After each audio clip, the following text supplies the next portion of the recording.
উপর হাত বুলাচ্ছে আর বসে বসে কান্না করছে নীলা। আর নীলার ঠিক সামনেই লাঠি হাতে দাঁড়িয়ে আছে নীলার সদ্য বিবাহিত বর আবির। আজকে আবির আর নীলার বাসর রাত, আর বাসর রাতে বরের হাতের লাঠির বাড়ি খেয়ে বসে বসে কাঁদছে নীলা। কাঁদতে কাঁদতেই নীলা মেঝে থেকে উঠে দাঁড়ালো। আমি ড্যাডির কাছে যাব, তোকে আমি পুলিশে দেব। তোর এত বড় সাহস, তুই নীলার গায়ে হাত তুলিস? আমি তোর নামে মামলা করব। নীলার কথা শুনেই আবির হাতের লাঠিটা দিয়ে আবারও সজোরে একটা বাড়ি মেরে দিল নীলার পিঠে। ওই, আমি তোমার স্বামী, তোমার সাহস কি করে হয় আমার সাথে তুই তুই করে কথা বলার? আপনি করে কথা বলো, নইলে বাসরাতে আমার আদর খাওয়ার বদলে মায়ের খাইতে হবে। কিসের বাসর রাত, কিসের আদর? আমি তোর মতো ছোট লোককে নিজের বর হিসেবে কখনোই মানব না। আমি ড্যাডির কাছে যাব। চুপ, একদম চুপ। ভালোই ভালোই বলছি, একদম চুপ করো। আর ভালো বউয়ের মতো আমার কথা শোনো, নইলে লাঠির বাড়ি একটাও নিচে পড়বে না। আবিরের কথা শুনে নীলার কান্নার আওয়াজ যেন আরো বেড়ে গেল। এর আগে কখনোই কারো হাতের মায়ের খায়নি নীলা, তবে বাসর রাতেই যে তাকে বরের হাতে মায়ের খাইতে হবে এটা তার ভাবনার বাইরে ছিল। 30 মিনিট আগে লাল টকটকে রঙের পাথরের কারুকাজ করা লম্বা লেহেঙ্গা আর লাল ওড়না পরে বধূর সাজে বসে আছি নীলা। আজকে সন্ধ্যাতেই বিয়ে হয়েছে তার। ড্যাডির মুখে শুনেছে অনেক বড়লোক ঘরের ছেলের সাথেই বিয়ে হচ্ছে তার। ছেলেটাকে দেখতেও বেশ হ্যান্ডসাম, যদিও এগুলো সব ড্যাডির মুখেই শুনেছে নীলা। ছেলেকে ও দেখেও নি একবার, কারণ ড্যাডির উপর তার অগাধ বিশ্বাস ছিল। সদ্য বিবাহিত বরকে নিয়ে কত শত স্বপ্ন আঁকছিল নীলা এতক্ষণ। বিয়ের পর কোথায় হানিমুনে যাবে, কোন 5 স্টার হোটেলে ক্যান্ডেল লাইট ডিনার করবে প্রতিদিন, কোন শপিং মল থেকে দামি দামি শপিং করবে, এসব নিয়ে আকাশ পাতাল ভাবছিল নীলা। হঠাৎ নীলার ভাবনায় ছেদ পড়ে দরজা খোলার শব্দে। নীলা এমনিতে অন্য মেয়েদের মতো খুব একটা লজ্জা পায় না, তবে বাসরাত বলে কথা, তাই না চাইলেও একটু লজ্জা চলেই আসে। বরকে রুমে ঢুকতে দেখে মাথার ঘোমটাটা আর একটু টেনে নিয়ে গুটিসুটি মেরে বসে রইল নীলা। নীলার সদ্য বিবাহিত বর নীলার সামনে এসে দাঁড়িয়ে রাগী গলায় বলল, বাসর ঘরে বর রুমে ঢুকলে সালাম দিতে হয়, এটা কি তোমায় কেউ বলে দেয়নি নীলা? আবিরের কণ্ঠ শুনে হকচকিয়ে উঠে মাথার ঘুমটাটা সরিয়ে ফেলে নীলা, কারণ কণ্ঠটা ওর খুব চেনা। বরের বেশি আবিরকে সামনে দেখে মাথায় যেন আকাশ ভেঙে পড়ে ওর। আবিরের মতো একজন গরিব ছোট লোকের সাথে ওর বিয়ে হয়েছে ভাবতেই যেন পাগল পাগল লাগছে নীলার। নীলা দ্রুত বিছানা ছেড়ে নিচে নেমে অবাক হয়ে বলল, আবির, তুমি এখানে? আমার বর কোথায়? তুমি আমার বাসর ঘরে কি করছো? বাহ রে, নিজের সদ্য বিবাহিত বরকে জিজ্ঞেস করছো যে সে তোমার বাসর ঘরে কি করছে। বলি, বাসর ঘরে বর না থাকলে বাসর করবে কার সাথে শুনি? এখন সময় নষ্ট না করে আমায় সালাম করো জলদি। হোয়াট? তুমি আমার বর হতে পারো না। আমার তো বিয়ে হয়েছে বিশাল বড় লোকের ছেলের সাথে, আর তুমি তো একজন ভিখারি। বলো আমার বর কোথায়, আমি আমার বরের কাছে যাব। কবুল বলার সময় তুমি হয়তো বরের নামটা ঠিক করে শোনোনি নীলা, তাই এমন আবল তাবল বকছো। তোমার বিয়ে কোনো বড় লোকের ছেলের সাথে নয়, বরং আমার মতো এই ভিখারির সাথেই হয়েছে। অসম্ভব, এটা হতেই পারে না।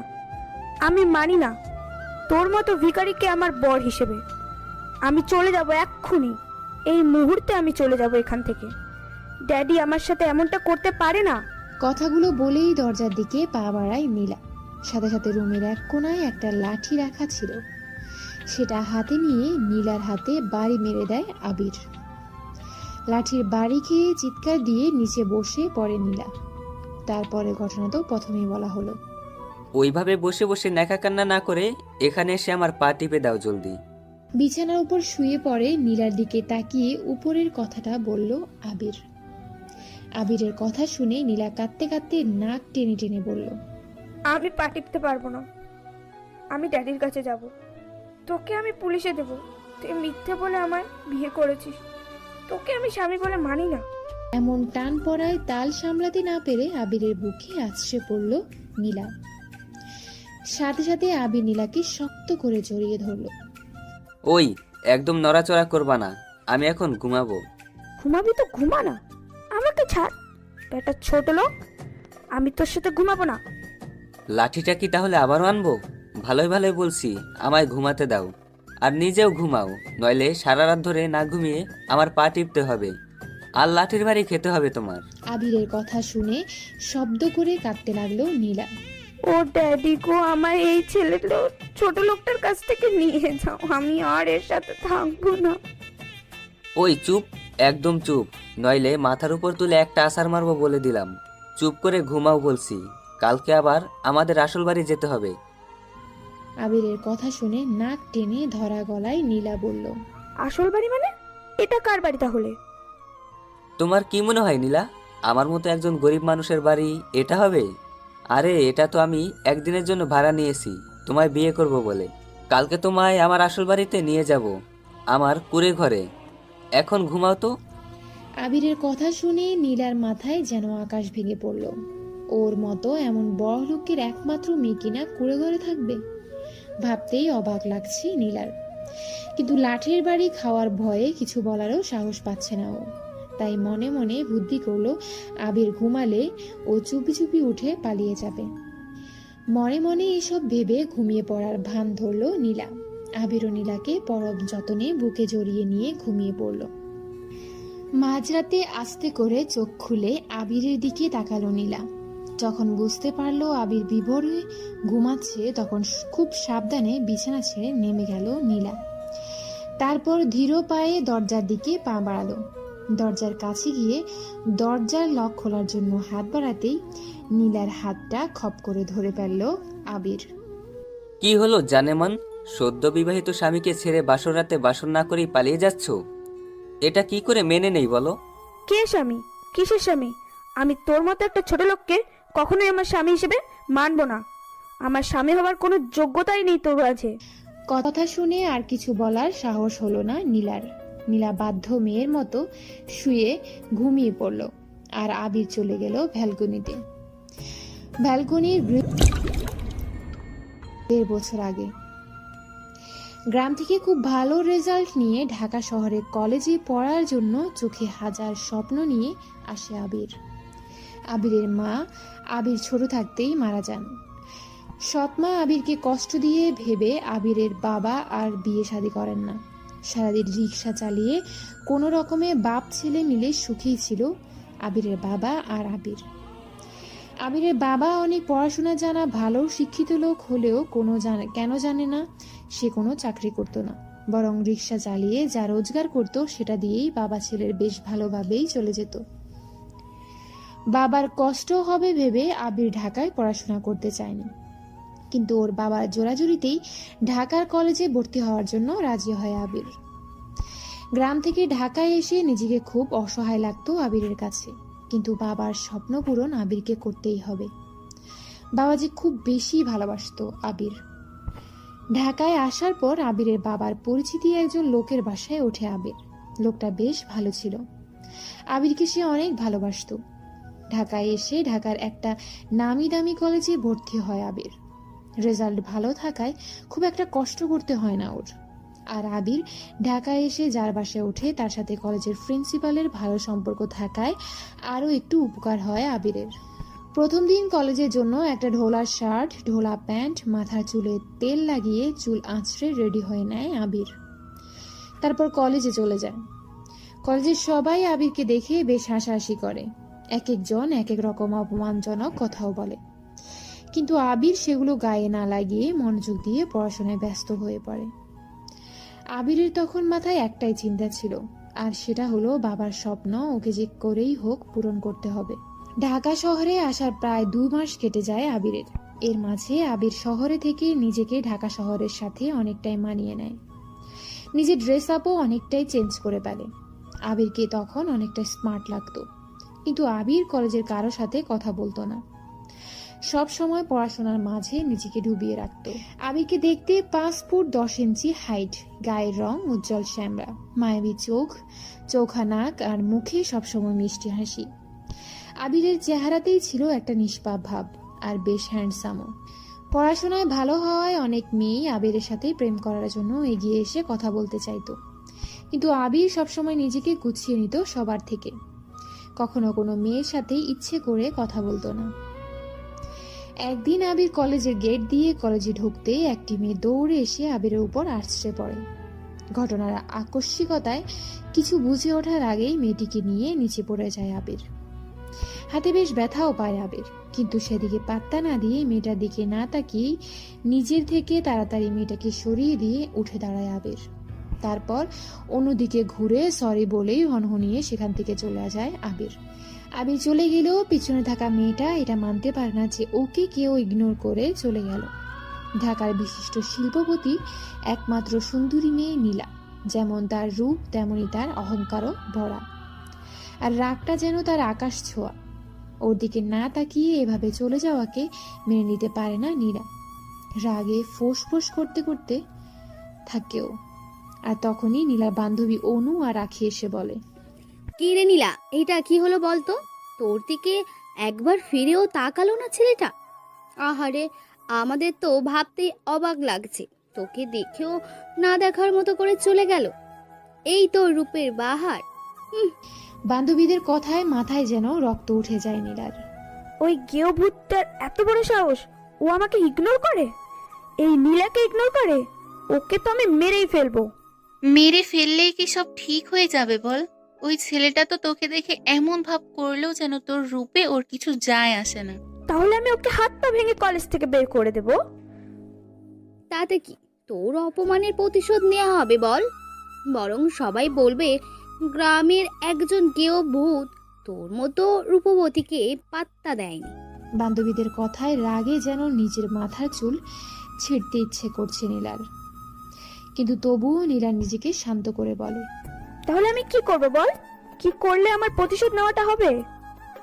এমন কিছু কর যেন ওই ছেলেটা তোর পিছনে পোষা কুকুরের মতো ঘুরঘুর করে, তোর ভালোবাসায় পাগল হয়ে যায়।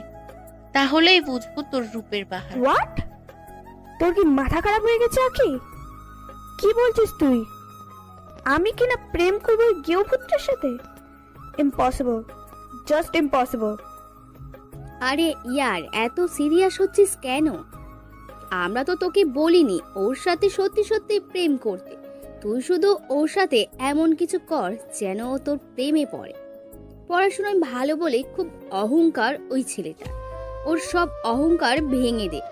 আর যখন ও তোর পিছু পিছু ঘুরবে তখন অপমান করে তাড়িয়ে দিবি। সিম্পল চ্যালেঞ্জ এটা।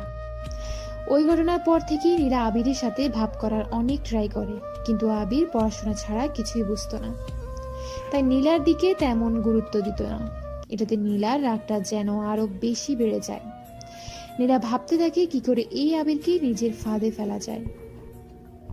1 মাস পর এই আবির লাইব্রেরিতে বসে বই পড়ছিল। তখনই নীলা গিয়ে আবিরের সামনে দাঁড়ায়। হাই আবির, আপনার সাথে একটু কথা ছিল, যদি কিছু মনে না করেন আপনার পাশে কি একটু বসতে পারি? নীলার কথা শুনে এক নজর নীলার দিকে তাকিয়ে মাথা নাড়িয়ে সায় দেয় আবির। নীলা আবিরের পাশে বসে মিষ্টি এসে বলে, আসলে আবির, আমি শুনেছি আপনি নাকি কলেজে সবার চাইতে পড়াশোনায় অনেক ভালো, বাট আমার মাথা না এই পড়াশোনার প্যারাটা একদমই ঢুকছে না। আপনার যদি ফ্রি সময় থাকে তাহলে আমাকে কি আপনি একটু পড়াতে পারবেন টিউশন? আপনাকে ভালো বেতন দেব। নীলার কথা শুনে আবিরের মুখে হাসি ফুটে ওঠে, কারণ আবিরও চাইছিল কোনো একটা টিউশনই জোগাড় করতে। কারণ ঢাকা শহরে থাকার খরচা অনেক বেশি, সে খরচা দিতে গিয়ে ওর বাবার অনেক কষ্ট হয়ে যাচ্ছে। তাই আবির কিছু না ভেবেই রাজি হয়ে যায়। জি পারবো, তবে আমি বিকেল 4টা থেকে 5টার মধ্যে পড়াতে পারবো। আপনার কি সময় হবে তখন? কেন হবে না, অবশ্যই হবে। আমি তো এই সময়েরই অপেক্ষা করছিলাম। মানে ঠিক বুঝলাম না।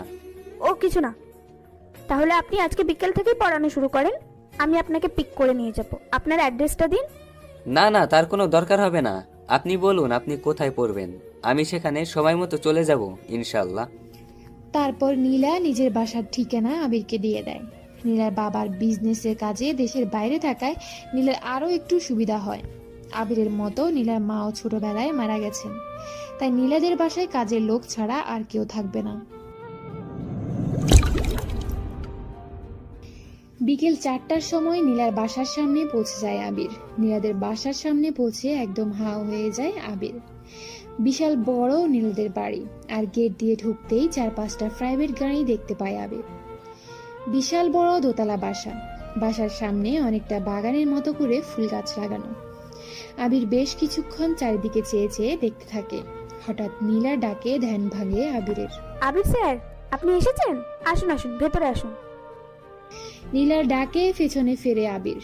নীলা কালো রঙের একটা সালোয়ার কামিজ পরে হালকা সেজে আছে, চুলগুলো ছেড়ে দেখা।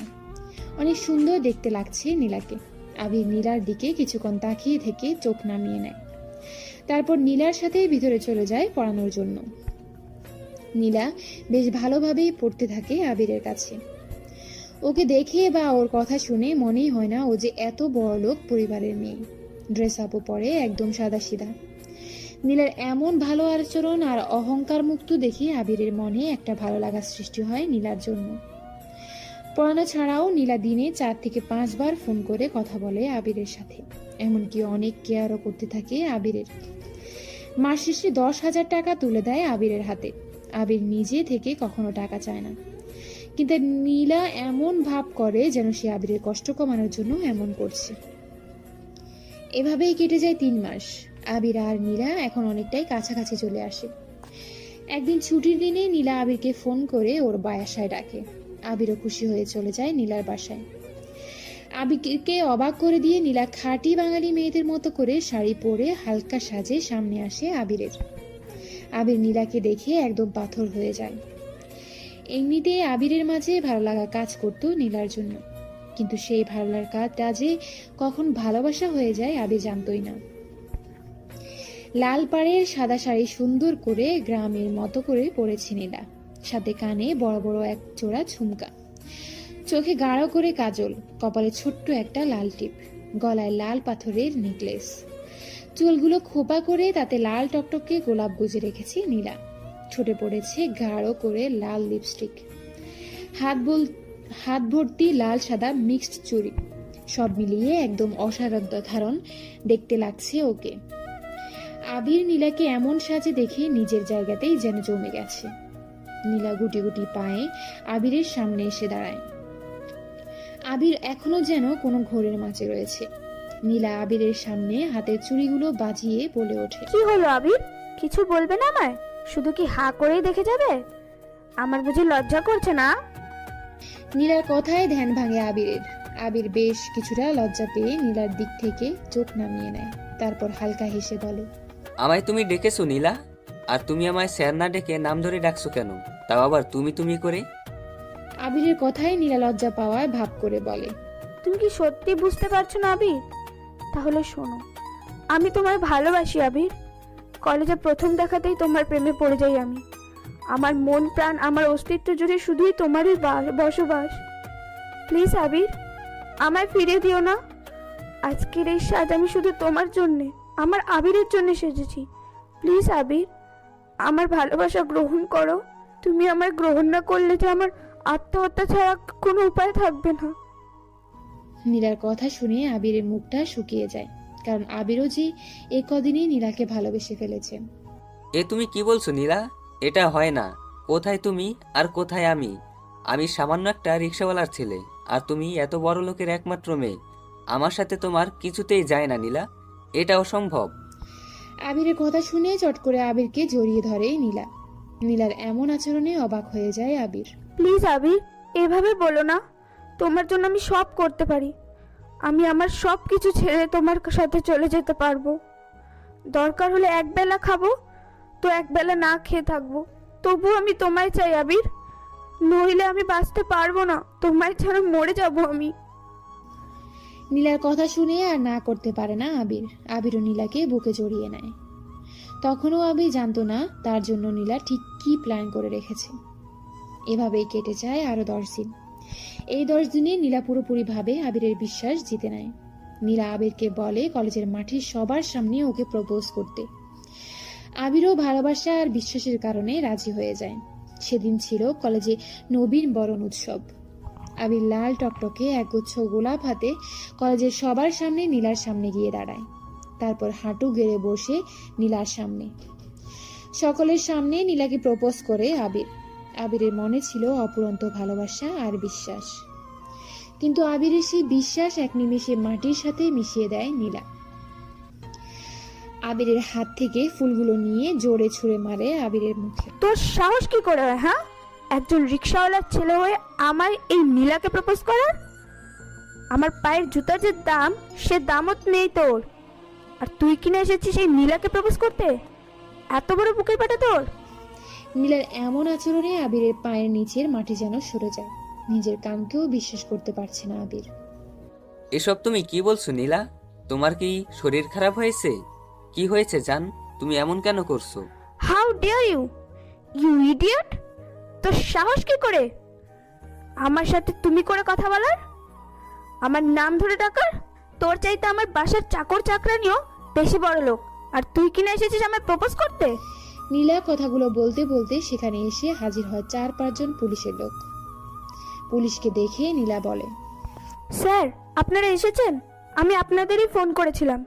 এই যে গেও ছেলেটাকে দেখছেন, এই ছেলেটা আমার দামি গলার হার চুরি করেছে। আপনি একে গ্রেপ্তার করুন, ওর পকেট চেক করলেই আপনারা হারটা পেয়ে যাবেন। নীলার কথায় যেন মাথায় আকাশ ভেঙে পড়ে আবিরের। কারণ নীলা যখন আবিরকে বলে কলেজের মাঠে ওকে প্রপোজ করার জন্য, তখন নীলা একটা দামি হার আবিরকে দিয়ে বলে ওটা যেন আবির নিজের কাছে রাখে, কলেজে আসলে নিয়ে নিবে। আবির তখন ভাবতেও পারেনি নীলা ওর সাথে এমনটা করবে। পুলিশের লোকেরা আবিরের পকেট থেকে হারটা পায় আর আবিরকে গ্রেপ্তার করে নিয়ে যায়।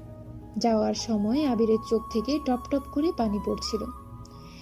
বিশ্বাস ভাঙার কষ্টটা যে কতটা বেশি আবির সেটা বুঝতে পেরেছিল, কিন্তু কলেজের মাঠ জুড়ে তখন পড়েছিল হাসাহাসির রোল। জেলখানাতে থাকা অবস্থায় নীলা আসে আবিরের কাছে।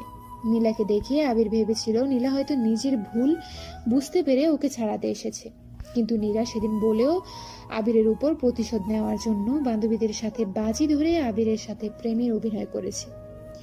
আবির সেদিন একটা কথাও বলেন নীলাকে, শুধু ঘৃণা ভরা অসহায় চোখে তাকিয়েছিল নীলার দিকে। নীলা চলে যাওয়ার একটু পরেই আবিরের কাছে খবর আসে আবির জেলখানায় শুনে ওর বাবা হার্ট অ্যাটাক করে মারা গেছেন। আবির প্রায় পাগল হয়ে যায় ওর বাবার মৃত্যুর শোকে। একমাত্র নীলার কারণে ওর বাবার স্বপ্ন পূরণ করতে পারেনি ও। বাবাকে হারাতে হয়েছিল সেদিন। সেদিন আবির মনে মনে প্রমিস করে নীলার সব অহংকার ও চুরমার করে দিবে। নীলাকেও একজন প্রকৃত বাঙালি বউ বানাবে। ব্যালকনিতে দাঁড়িয়ে অতীতের সেই কথাগুলো নিয়ে ভাবছিল আবির। আবিরের চোখ দুটো বারবার ভিজে যাচ্ছিল অসম্ভব কষ্টে।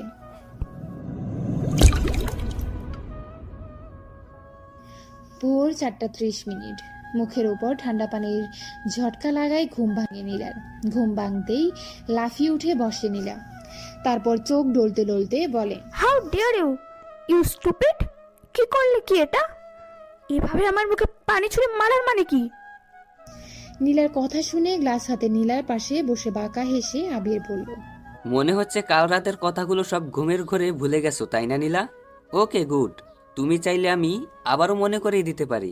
কথাগুলো বলেই হাতে গত রাতের সেই লাঠিটা উঠিয়ে নিল আবির। আবিরের হাতে লাঠি দেখে রাতের কথা সব মনে পড়ে গেল নীলার। ভয়ে নীলা শুকনো ডোক গিলে বলল, কি করবে তুমি? আমাকে তো রাতে ঘুম থেকে তোলার মানে কি? এত রাত নয়, বরং ভোর বলো। আর আমি তোমায় ডেকে তুলেছি কারণ তুমি এখন ফ্রেশ হয়ে এসে নামাজ পড়বে। তাই যাও, বিছানা থেকে নেমে কাপড় পাল্টে অজু করে এসে নামাজ পড়ো।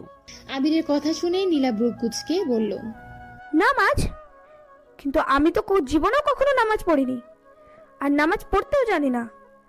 আমি নামাজ পড়বো না, আমি ঘুমোবো।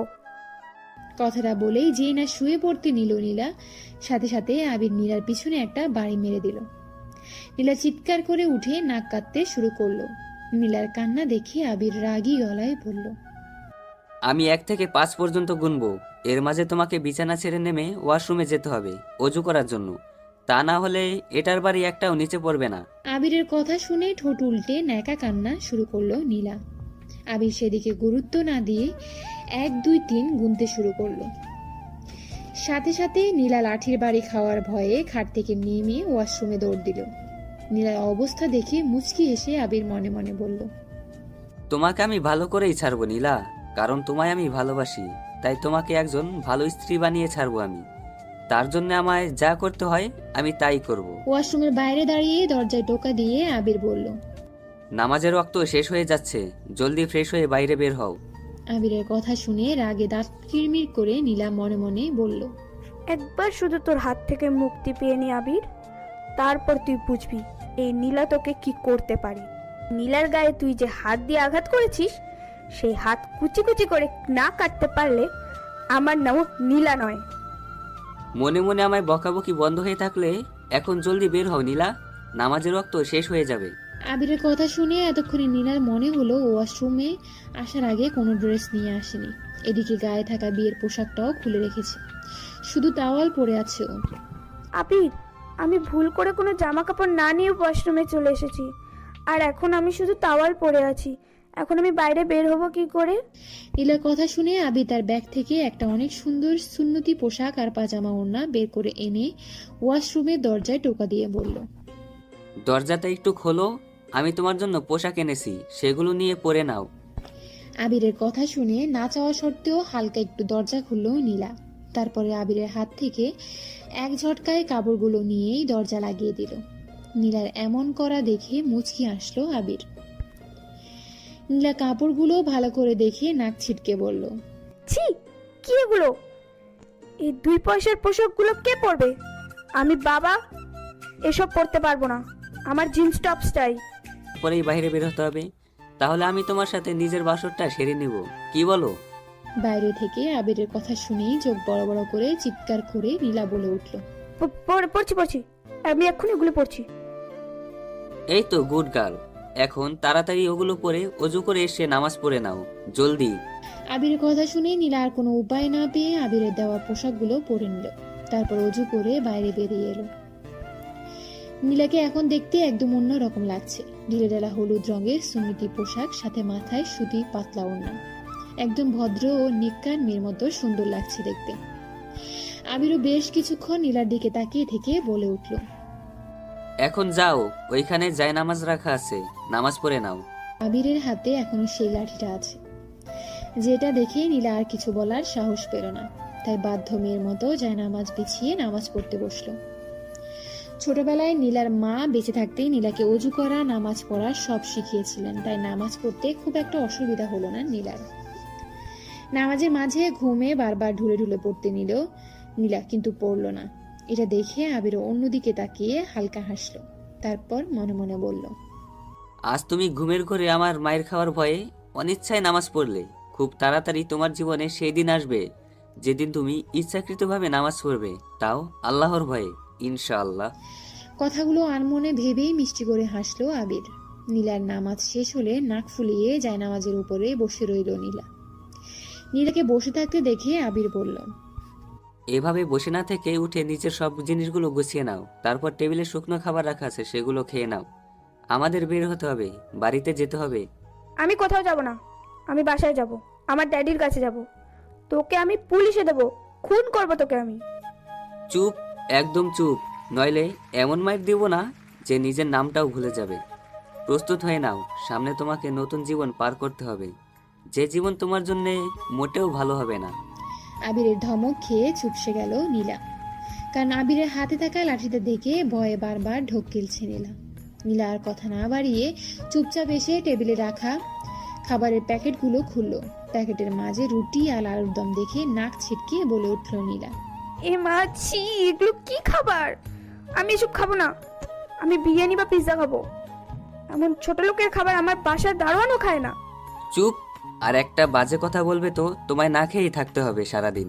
পৃথিবীতে কত শত মানুষ আছে যারা এক টুকরো রুটির জন্য সবসময় চেয়ে থাকে হাহাকার করে, কিন্তু তাদের কপালে সেটাও জোটে না। ভালোই ভালোই এগুলো খেয়ে নাও, নইলে সারাদিন না খেয়ে থাকতে হবে। আবিরের কথা শুনে নীলা ঠোঁট উল্টে রাগী গলায় বলল, আমি না খেয়ে থাকবো, তবু এই ছোট লোকদের খাবার আমি খাবো না। নীলার কথা শুনে আবিরের রাগ হলেও নিজেকে শান্ত রেখে বাঁকা হেসে বলল, ঠিক আছে, যেমন তোমার ইচ্ছা মাই ডিয়ার ওয়াইফ, তাহলে তুমি রেডি হয়ে নাও। দিয়ে বোরকাটা ধরে নীলা নাক মুখ কুচকে বলল, কি এটা? মানে কি নীলা, তুমি একজন মুসলমানের মেয়ে হয়ে বোরকা চেনো না? এটা বোরকা, যেটা তুমি এখন থেকে পরবে। হোয়াট আর ইউ ক্রেজি আবির? আমি এই লীলা কিনা এমন একটা কালো আলখাল্লা পরবো? অসম্ভব আবির, আমি এটা কিছুতেই পড়তে পারবো না। কিন্তু পরতে তো তোমাকে হবেই নীলা। আর এটা শুধু আজ নয়, বরং সব সময় বাইরে যাওয়ার সময় পরতে হবে তোমায়। কারণ আমি চাই না আমার একমাত্র আদরের বউয়ের সৌন্দর্য আমি ছাড়া অন্য কেউ দেখুক। তাই বেশি কথা না বলে দ্রুত এটা পরে রেডি হয়ে নাও, আমাদের দেরি হয়ে যাচ্ছে। কিছুতেই না, আমি মরে গেলেও এই আলখাল্লাটা পরবো না। কিছুতেই না, কিছুতেই না, কিছুতেই না। এতটুকু বলেই বোরকাটা দূরে ছুঁড়ে ফেললো নীলা। সাথে সাথে নীলার গালে থাপ্পড় বসিয়ে দিল আবির। আবিরের থাপ্পড় খেয়ে বিছানায় মুখ থুবড়ে পড়ল নীলা। তখনই নীলার হাত ধরে টেনে তুলে আবির বলল, ভালোই ভালোই কথা বলে তোর গায়ে লাগে না তাই না? তোর সাহস কি করে হয় বোরকাটা ছুঁড়ে ফেলার? তুই জানিস না পর্দা মুসলিম নারীদের জন্য ফরজ করা হয়েছে? আর তুই কিনা সেই পর্দা করার বস্তুকে ছুঁড়ে ফেলছিস। আজকের পর আর কখনো বোরকার সাথে এমন অবমাননা করলে তুই ভাবতেও পারবি না আমি তোর কি হাল করব। পর বলছি, এটা জলদি করে পরে নে। আবিরের হাতে থাপ্পড় খেয়ে ভ্যাভ্যা করে কাঁদতে লাগলো নীলা। তারপর আর কোনো উপায় না পেয়ে বোরকাটা পরে নিল আর মনে মনে বুদ্ধি পাকালো, একবার শুধু এই বাসা থেকে বের হই, তারপর তোকে কি করে শায়েস্তা করতে হয় আমি দেখে নেব আবির। তোকে যদি আমি গণপিটুনি খাইয়ে মারতে না পারি, তাহলে আমার নামও নীলা নয়। মনে মনে কথাগুলো ভাবতেই আবির নীলার দিকে তাকিয়ে বলে উঠল, তোমার সে আশায় বালি মাই সুইটহার্ট। তুমি ভুল করেও ভেবো না যে এই বাসা থেকে বেরিয়ে তুমি কোনো সিন ক্রিয়েট করবে। তাহলে তোমার জন্য ব্যাপারটা একটুও ভালো হবে না। কারণ তুমি এখন যে ড্রেসটা পরে আছো, বোরকার নিচে সেই ড্রেসটার ভিতরে চেনের ভিতর 2টা তেলা পোকা আর 6-7টা চেলা ভরে রাখা আছে। তুমি যদি রাস্তায় একটুও বাড়াবাড়ি করার চেষ্টা করো, তাহলে আমি এই ছোট রিমোটটা টিপে দেব আর সেগুলো চেন খুলে বেরিয়ে তোমার সারা শরীরে দৌড়ে বেড়াবে।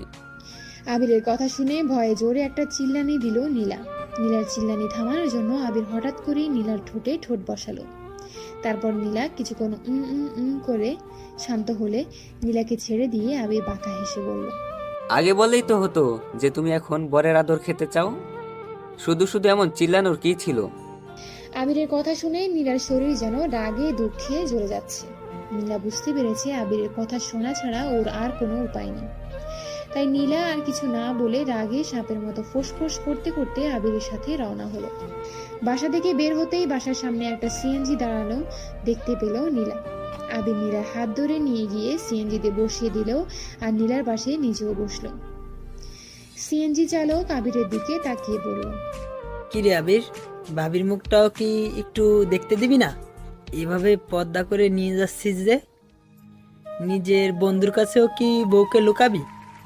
লোকটার কথা শুনে আবির নীলার দিকে তাকিয়ে বাঁকা হেসে বলল, কি করব বল, আমার বউটা না অনেক পর্দাশীল ও নেককার, তাই স্বামী ছাড়া নিজের সৌন্দর্য আর কারোর কাছে প্রকাশ করতে চায় না। তুই চল তো, দেরি হয়ে যাচ্ছে।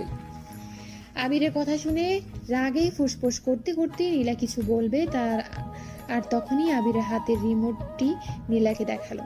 সাথে সাথে ভয়ে চুপসে গেল নীলা আর চুপচাপ স্থির হয়ে বসে রইল। প্রায় 3 ঘন্টা জার্নি করার পর গ্রামে এসে পৌঁছালো আবির নীলাকে নিয়ে। সিএনজি থেকে নেমে সিএনজি চালককে চলে যেতে বলল আবির। তারপর নীলার হাত ধরে নিয়ে হাঁটতে শুরু করলো। নীলার যেন নিজেকে বন্দি পাখি মনে হচ্ছে, ভয়ে কিছু বলতেও পারছে না, কারণ আবির বারবার নীলাকে ওই রিমোট টেপার হুমকি দিচ্ছে। এদিকে গরমে ঘেমে একাকার অবস্থায় নীলার। একটুখানি পথ হেঁটেই ধপ করে নিচে বসে পড়ল নীলা। তারপর কাঁদো কাঁদো গলায় বলল, আমি আর হাঁটতে পারবো না, আমার পা ছিলে গেছে। ও মা গো! নীলাকে বসতে দেখে আবির হাঁটু ভেঙে বসে নরম গলায় বলল, সরি সোনা, খুব কষ্ট হচ্ছে তাই না? কিন্তু কি করব বলো, এটা তো গ্রাম, এখানে তো তোমায় আমি কোলেও নিতে পারবো না, লোকে খারাপ বলবে। তাই আর একটু কষ্ট করে হাঁটো, আমরা প্রায় এসেই গেছি। আবিরের কথা গায়ে কাটার মতো বিচ্ছে নীলার, কিন্তু ভয়ে কিছুই বলতে পারছে না। এদিকে দুপুরও গড়িয়ে যাচ্ছে, প্রচন্ড রোদ উঠেছে। আবির নীলার হাত ধরে আবারও হাঁটতে শুরু করলো। কিছুক্ষণের মাঝে একটা নিরিবিলি জায়গায় একটা বাড়ির সামনে গিয়ে পৌঁছালো ওরা। বাড়িটার আশেপাশে কোনো বাড়ি নেই, আছে বেশ দূরে দূরে।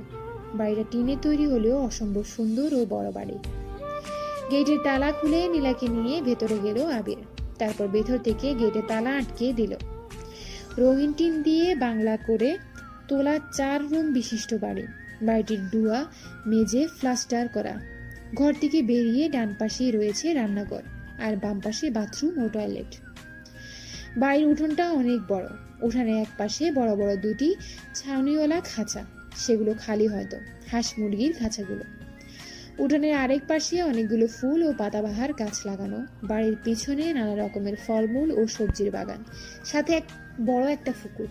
পুকুরে হয়তো মাছও আছে। গেটে তালা দিয়ে নীলার দিকে তাকিয়ে আবির নিজের হাতে রিমোটটা তুলে ধরে তাতে টিপ দিয়ে বলল, এই নাও সুইটহার্ট, আমি রিমোটটি টিপে দিয়েছি। আবিরের বলতে দেরি, কিন্তু নীলার চিৎকার করে নিজের বোরখা খুলে ছোটাছুটি করতে দেরি হলো না। নীলার চিৎকার করতে করতে নিজের বোরখা খুলে ছুঁড়ে ফেলা জামা খোলার জন্য পাগল হয়ে গেল। ওর যেন কোনো হুঁশি নেই ভয়। আবির হাসতে হাসতে গিয়ে নীলাকে বুকের মাঝে জড়িয়ে ধরে বলল, শান্ত হও নীলা, শান্ত হও। এই জামার মাঝে কিছুই নেই, আমি তোমায় এমনি ভয় দেখিয়েছি। শান্ত হও। আবিরের কথা শুনে ছোটাছুটি বন্ধ করে শরীরের সর্বশক্তি দিয়ে আবিরকে ধাক্কা দিয়ে নিজে থেকেই সরিয়ে দিল নীলা। তারপর কাঁদতে কাঁদতে দাঁত। আবিরের কথা শুনে রাগে ফুসফুস করতে লাগলো নীলা। আবির সেদিকে পাত্তা না দিয়ে বারান্দায় পা রাখা চেয়ারে গিয়ে পায়ের উপর পা তুলে বসে বলল, সাপের মতো ফোঁস করা বন্ধ হয়ে গিয়ে থাকলে রুমে যাও, তারপর ওয়াশরুমে গিয়ে কাপড় পাল্টে অজু করে নামাজ পড়তে বসো। জোহরের ওয়াক্ত পার হয়ে যাচ্ছে। যাবো না আমি রুমে, পড়বো না আমি নামাজ। ছোট লোকের বাচ্চা, ছোট লোক, তোকে আমি দেখে নেব। একবার শুধু তোর কাছ থেকে রক্ষা পেয়ে নি, তারপর বুঝবি এই নীলা কি জিনিস। নীলার মুখে ছোট লোকের বাচ্চা কথাটা শুনে মাথায় রক্ত উঠে গেল আবিরের। আবির চেয়ার ছেড়ে দৌড়ে এসে নীলার চুলের মুঠি ধরে বলল, আজকে একবার শুনলাম তোর মুখে এই ভাষা, দ্বিতীয়বার এই ধরনের ভাষা শুনলে তোর জিভ টেনে ছিঁড়ে ফেলবো আমি। ভুলে যাস না আমার বাবা তোর শ্বশুর হয়। কথাটা মনে রাখবি তো ভালো, নইলে তুই ভাবতেও পারবি না তোকে আমি কি হাল করব। আর একটা কথা কান খুলে শুনে রাখ নীলা, এই বাড়িতে তোকে যদি আমি খুন করে ফেলে রাখি কেউ জানবে না, তাই আমি যেভাবে বলবো সেভাবে চলবি, নইলে তোর জন্য মোটেও ভালো হবে না। কথাগুলো বলেই নীলাকে ধাক্কা দিয়ে ছেড়ে দিল আবির। নীলা বুঝতে পারলো আবিরের কথা শোনা ছাড়া ওর আর কোনো উপায় নেই, তাই বাধ্য হয়ে নাক ফুলিয়ে ঘরে চলে গেল। ঘরে গিয়ে সারা রুমটায় চোখ বুলালো নীলা। রুমটা অনেক সুন্দর করে সাজানো গোছানো এবং পরিপাটি, কিন্তু তবুও নীলার পছন্দ হলো না, কারণ নীলার তো দালান কোঠা থেকে অভ্যেস, এমন টিনের ঘরে নয়। একটু পর রুম থেকে বেরিয়ে আবিরের সামনে এসে রাগী গলায় নীলা বলল, আমি গোসল করব। গোসল করবে ভালো কথা, তো তোমায় ধরে রেখেছে কে শুনি? সামনেই তো ওয়াশরুম আছে, গোসল করো গিয়ে, আমাকে বলার কি আছে? গোসল করে পরবো কি আমি? আমার ড্রেস কোথায়? ও তাই বলো, আমি তো অন্য কিছু ভেবেছিলাম। আচ্ছা চলো আমার সাথে। কথাটা বলতেই নীলার হাত ধরে নিয়ে রুমে গেল আবির। তারপর আলমারি খুলে নীলাকে বলল, এখানে তোমার জন্য অনেক জামা কাপড় আর শাড়ি রাখা আছে, যেটা খুশি পরতে পারো। এগুলো জামা কাপড় হলো? সবগুলো তো কেমন ঢিলা ঢালা ছোট লোকদের পোশাক। আমি জিন্স আর ফতুয়া পরবো। একবার বললে কি তোমার কথা গায়ে লাগে না নীলা? নাকি তুমি কানে কম শোনো? তোমায় আমি কাল রাতে বলেছি না যে তোমার আর ওইসব জামা কাপড় পরা চলবে না? তোমাকে এইগুলোই পরতে হবে এখন থেকে, তা না হলে কিছু না পরেই থাকো, আমার কোনো সমস্যা নেই। কথাটা বলেই বাঁকা হাসলো আবির। আবিরের কথা শুনে নীলা নাক ছিটকিয়ে আবিরের দিকে তাকিয়ে কয়েকটা জামা কাপড় আর টাওয়াল নিয়ে ওয়াশরুমে চলে গেল। ওয়াশরুমটা অনেক সুন্দর, একদম শহরের মতো ভিতরটা, খুব সুন্দর টাইলস করা। ওয়াশরুমের ভিতরে নীলা যে যে জিনিস ব্যবহার করে সব আছে, বডি ওয়াশ থেকে শুরু করে নীলা পছন্দের শ্যাম্পু। নীলা কিছুটা অবাক হয়ে গোসল করতে শুরু করলো, আর মনে মনে ফোন দিয়ে আঁটতে শুরু করলো এখান থেকে কি করে পালানো যায়। গোসল শেষ করে জামা কাপড় পরতে গিয়ে থমকে গেল নীলা, কারণ ও আবিরের উপর রাগ করে ভুলে জামা না এনে পেটিকোট ব্লাউজ আর একটা খয়েরি রঙের শাড়ি নিয়ে চলে এসেছে। কি করবে ভাবতে ভাবতে সেগুলোই পরে নিল নীলা। কি আজব ব্যাপার, সবকিছুই নীলার সাইজের। নীলার গায়ে একদম ফিট হয়েছে। নীলা ধীরে ধীরে বাইরে বেরিয়ে এলো। আবির বারান্দাতেই বসেছিল। নীলা বের হতেই সে বেশ কিছুক্ষণ নীলার দিকে ধা করে তাকিয়ে রইল আবির। নীলা মাথা নিচু করে দাঁড়িয়ে আছে।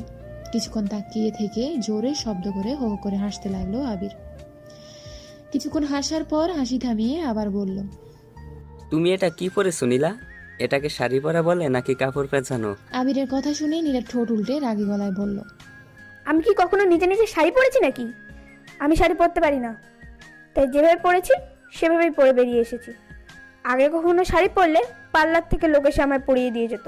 নীলার কথা শুনে আরো কিছুক্ষণ হেসে নিয়ে আবির নীলার কাছে এগিয়ে গিয়ে নীলাকে আচমকাই কোলে তুলে নিল।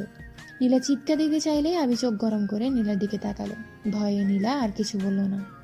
নীলাকে কোলে নিয়ে গিয়ে রুমে নামিয়ে দিল আবির। তারপর নীলার দিকে তাকিয়ে নরম গলায় বলল, শাড়িটা খোলো নীলা। আবিরের কথা শুনে চোখ বড় বড় করে আবিরের দিকে তাকিয়ে নীলা বলল, শাড়ি খুলবো মানে? কি বলতে চাও তুমি? আরে বাবা, তুমি যা ভাবছো তা না। তুমি শাড়িটা পরতে পারোনি, তাই শাড়িটা খোলো, আমি ঠিক করে দিই। তুমি শাড়ি পরতে পারো? আমি সব পারি। এখন কথা না বাড়িয়ে শাড়িটা খোলো তো দেখি। আর ভয় নেই, আমি কিছু দেখবো না। আর দেখলেই বা কি, আমি তো তোমার একমাত্র বর। লাস্টের কথাটা আস্তে করে বলল আবির। আবিরের কথা শুনে নীলা ব্রু কুঁচকে বলল, কিছু বললে? কই কিছু বলিনি তো। নীলা আর কথা না বাড়িয়ে টাওয়াল দিয়ে নিজেকে ঢেকে শাড়িটা খুলে দিল। আবির অনেক যত্ন সহকারে শাড়িটা পরিয়ে দিল নীলাকে। নীলা অবাক চোখে সারাক্ষণ তাকিয়ে রইল আবিরের দিকে। শাড়ি পরানো শেষ হলে গম্ভীর গলায় আবির বলল, অনেক বেলা হয়ে যাচ্ছে, নামাজটা পড়ে নাও, আমি গোসল করে আসছি। কথাটা বলে আবির চলে যেতে নীলা পুরো রুমে গেটের চাবি খুঁজতে শুরু করলো। আবির গোসল করছে আর অতীতের কথাগুলো নিয়ে ভাবছে।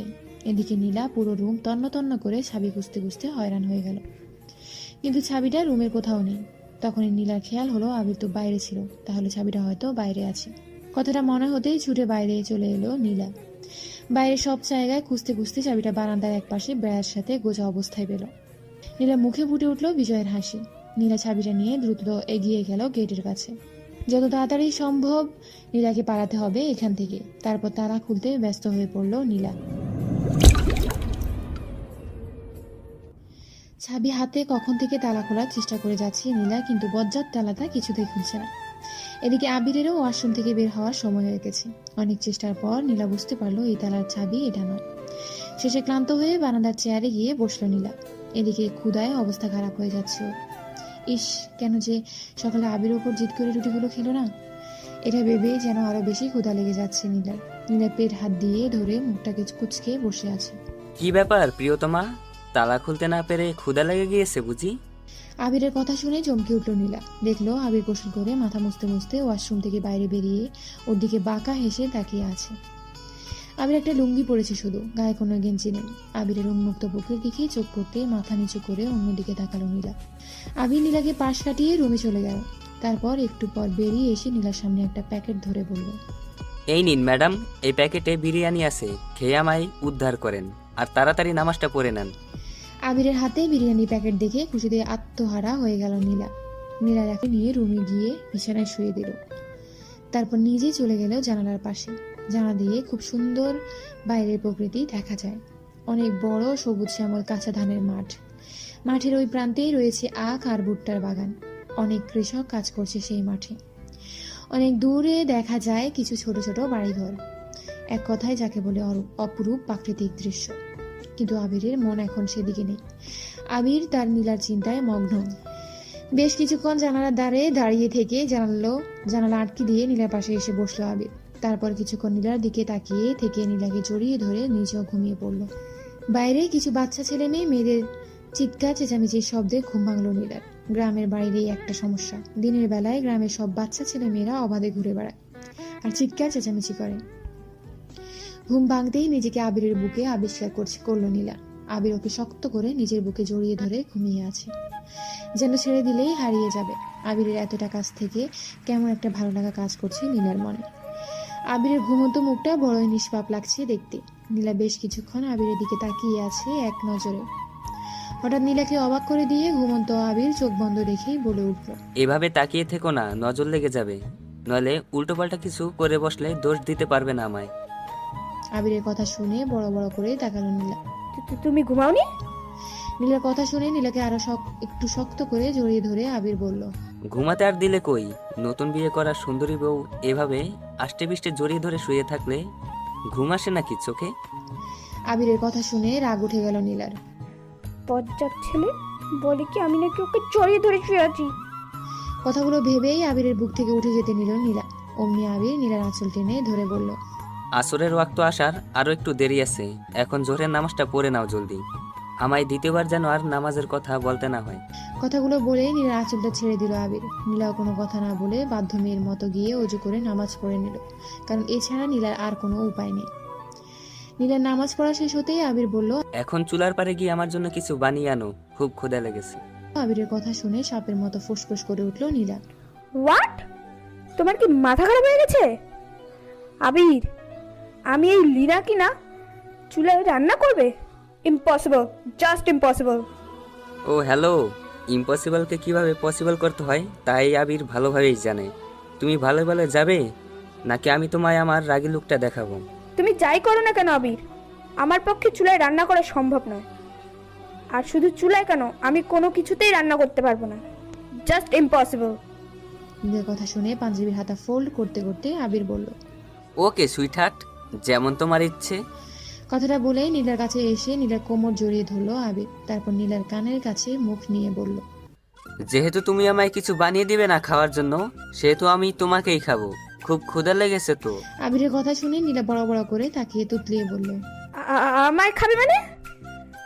তুমি কি রাক্ষস নাকি যে মানুষকে খাবে? আমি মানুষ খাবো তোমায় কে বললো নীলা? আমি তো আমার বউকে খাবো, আমার গুলুমুলু নাদুস নুদুস আদুরে বউটাকে। দেখো আবির, আমি কিন্তু চিৎকার করবো। তুমি সত্যি একজন রাক্ষস হয়ে গেছো।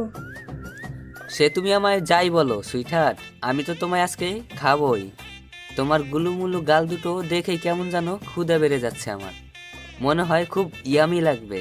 আবিরের কথা শুনে এবার ভয়ে গলা শুকিয়ে গেল নীলার। তারপর আবির কেমন করে তাকিয়ে নীলার গালের দিকে এগিয়ে আসছে। এটা দেখে নীলা একটা চিৎকার দিল। আমি রান্না করবো আবির, তুমি যা বলবে আমি তাই করব। প্লিজ আমাকে খেও না। চোখ বন্ধ করে কথাগুলো বলল নীলা। আবির নীলার অবস্থা দেখে মুচকি আসলো। তারপর নীলার গালে একটা চুমু এঁকে দিয়ে বলল। পাগলি, চোখ খোলো আর তাড়াতাড়ি আমায় কিছু একটা বানিয়ে দাও, খাবো। ভীষণ ক্ষুধা লেগেছে। বিরিয়ানি এনেছিলাম দুজন খাবো বলে, কিন্তু একটা রাক্ষসী একাই সব খেয়ে নিয়েছে। এই নিরীহ ছেলেটা কি খাবে একবারও ভাবেনি রাক্ষসীটা।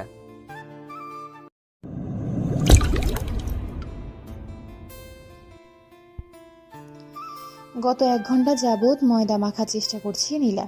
নীলার সারা মুখে হাত, গলায় ময়দা ছড়াছড়ি। আবির পাশেই চুপ করে বসে থেকে মুখ টিপে হাসছে। 1 কিলো ময়দার মাঝে 1 জগ পানি ঢেলে দিয়ে ময়দাটাকে সাদা পানি বানিয়ে ফেলেছে নীলা। এখন কি করবে সেটা বুঝতে না পেরে মাথায় হাত দিয়ে বসে আছে নীলা। হঠাৎ কানে কারো হাসির শব্দ যেতেই আবিরের দিকে অগ্নিদৃষ্টিতে তাকালো নীলা। নীলা তাকাতেই আবির আর নিজের হাসিটাকে আটকে রাখতে পারল না। হাসতে হাসতেই উঠোনে চলে গেল আবির। ওহ নীলা, তোমায় কি সুইট লাগছে দেখতে, একদম তেঁতুল গাছের পেতনির মতন। তোমাকে দেখে তো আমার হাসি থামছেই না। কি? তুমি আমায় কি বললে আবির? আমি তেঁতুল গাছের পেতনি? আমি তেঁতুল গাছের পেতনি হলে তুমি ডাব গাছের ব্রহ্মদত্ত। তা তো দেখেই বোঝা যাচ্ছে কে কি। নিজেকে একবার আয়নায় দেখে আসো, তাহলেই বুঝবে। আবিরের কথা শুনে রাগে পোষ পোষ করতে করতে রুমে গিয়ে আয়নার সামনে দাঁড়ালো নীলা। নিজেকে দেখে যেন নিজেই চিনতে পারছে না ও। একদম সাদা পেতনির মতোই লাগছে ওকে ময়দার কারণে। রাগে আগুন হয়ে শাড়ির আঁচলটা কোমরে গুজে বাইরে এলো নীলা। আবির এখনো হেসে চলেছে আগের মতো করেই। নীলা এসে কোনো কথা না বলে ময়দাগুলো রাখা বাসনটি দিয়ে ডাইরেক্ট ছুঁড়ে মারলো আবিরের উপর। আবিরের ময়দা মাখা পানি দিয়ে মাখামাখি হয়ে গেল সারা শরীর। সাথে করে আবিরের হাসিটাও থেমে গেল। কিন্তু নীলা আবিরের অবস্থা দেখে এবার হাসিতে গড়াগড়ি খেতে লাগলো। হাসি যেন থামছেই না নীলার। হাসতে হাসতে আবিরের সামনে এসে দাঁড়ালো নীলা। হাসো হাসো, এখন হাসো। আমাকে তেঁতুল গাছের পেতনি বলেছিল না? এখন নিজেকে দেখে কেমন লাগছে? নীলার কথা শুনে আর হাসি দেখে আবির এক ঝটকায় নীলাকে নিজের বুকে নিয়ে নিল।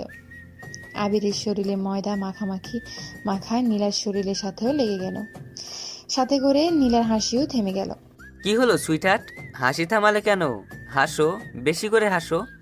তোমাকে দিয়ে যেহেতু কোনো কাজই হবে না, তুমি একটা অকর্মার ঢেকি, তখন তোমার কাছ থেকে খাবার পাওয়ার আশা করাটাই বৃথা। ক্ষুধায় ইচ্ছে তো করছে তোমাকে চিবিয়ে খেয়ে ফেলি। তুমি আমায় কি বললে আবির? আমি অকম্মার ঢেকি? আমাকে খেয়ে ফেলতে ইচ্ছে করছে তোমার?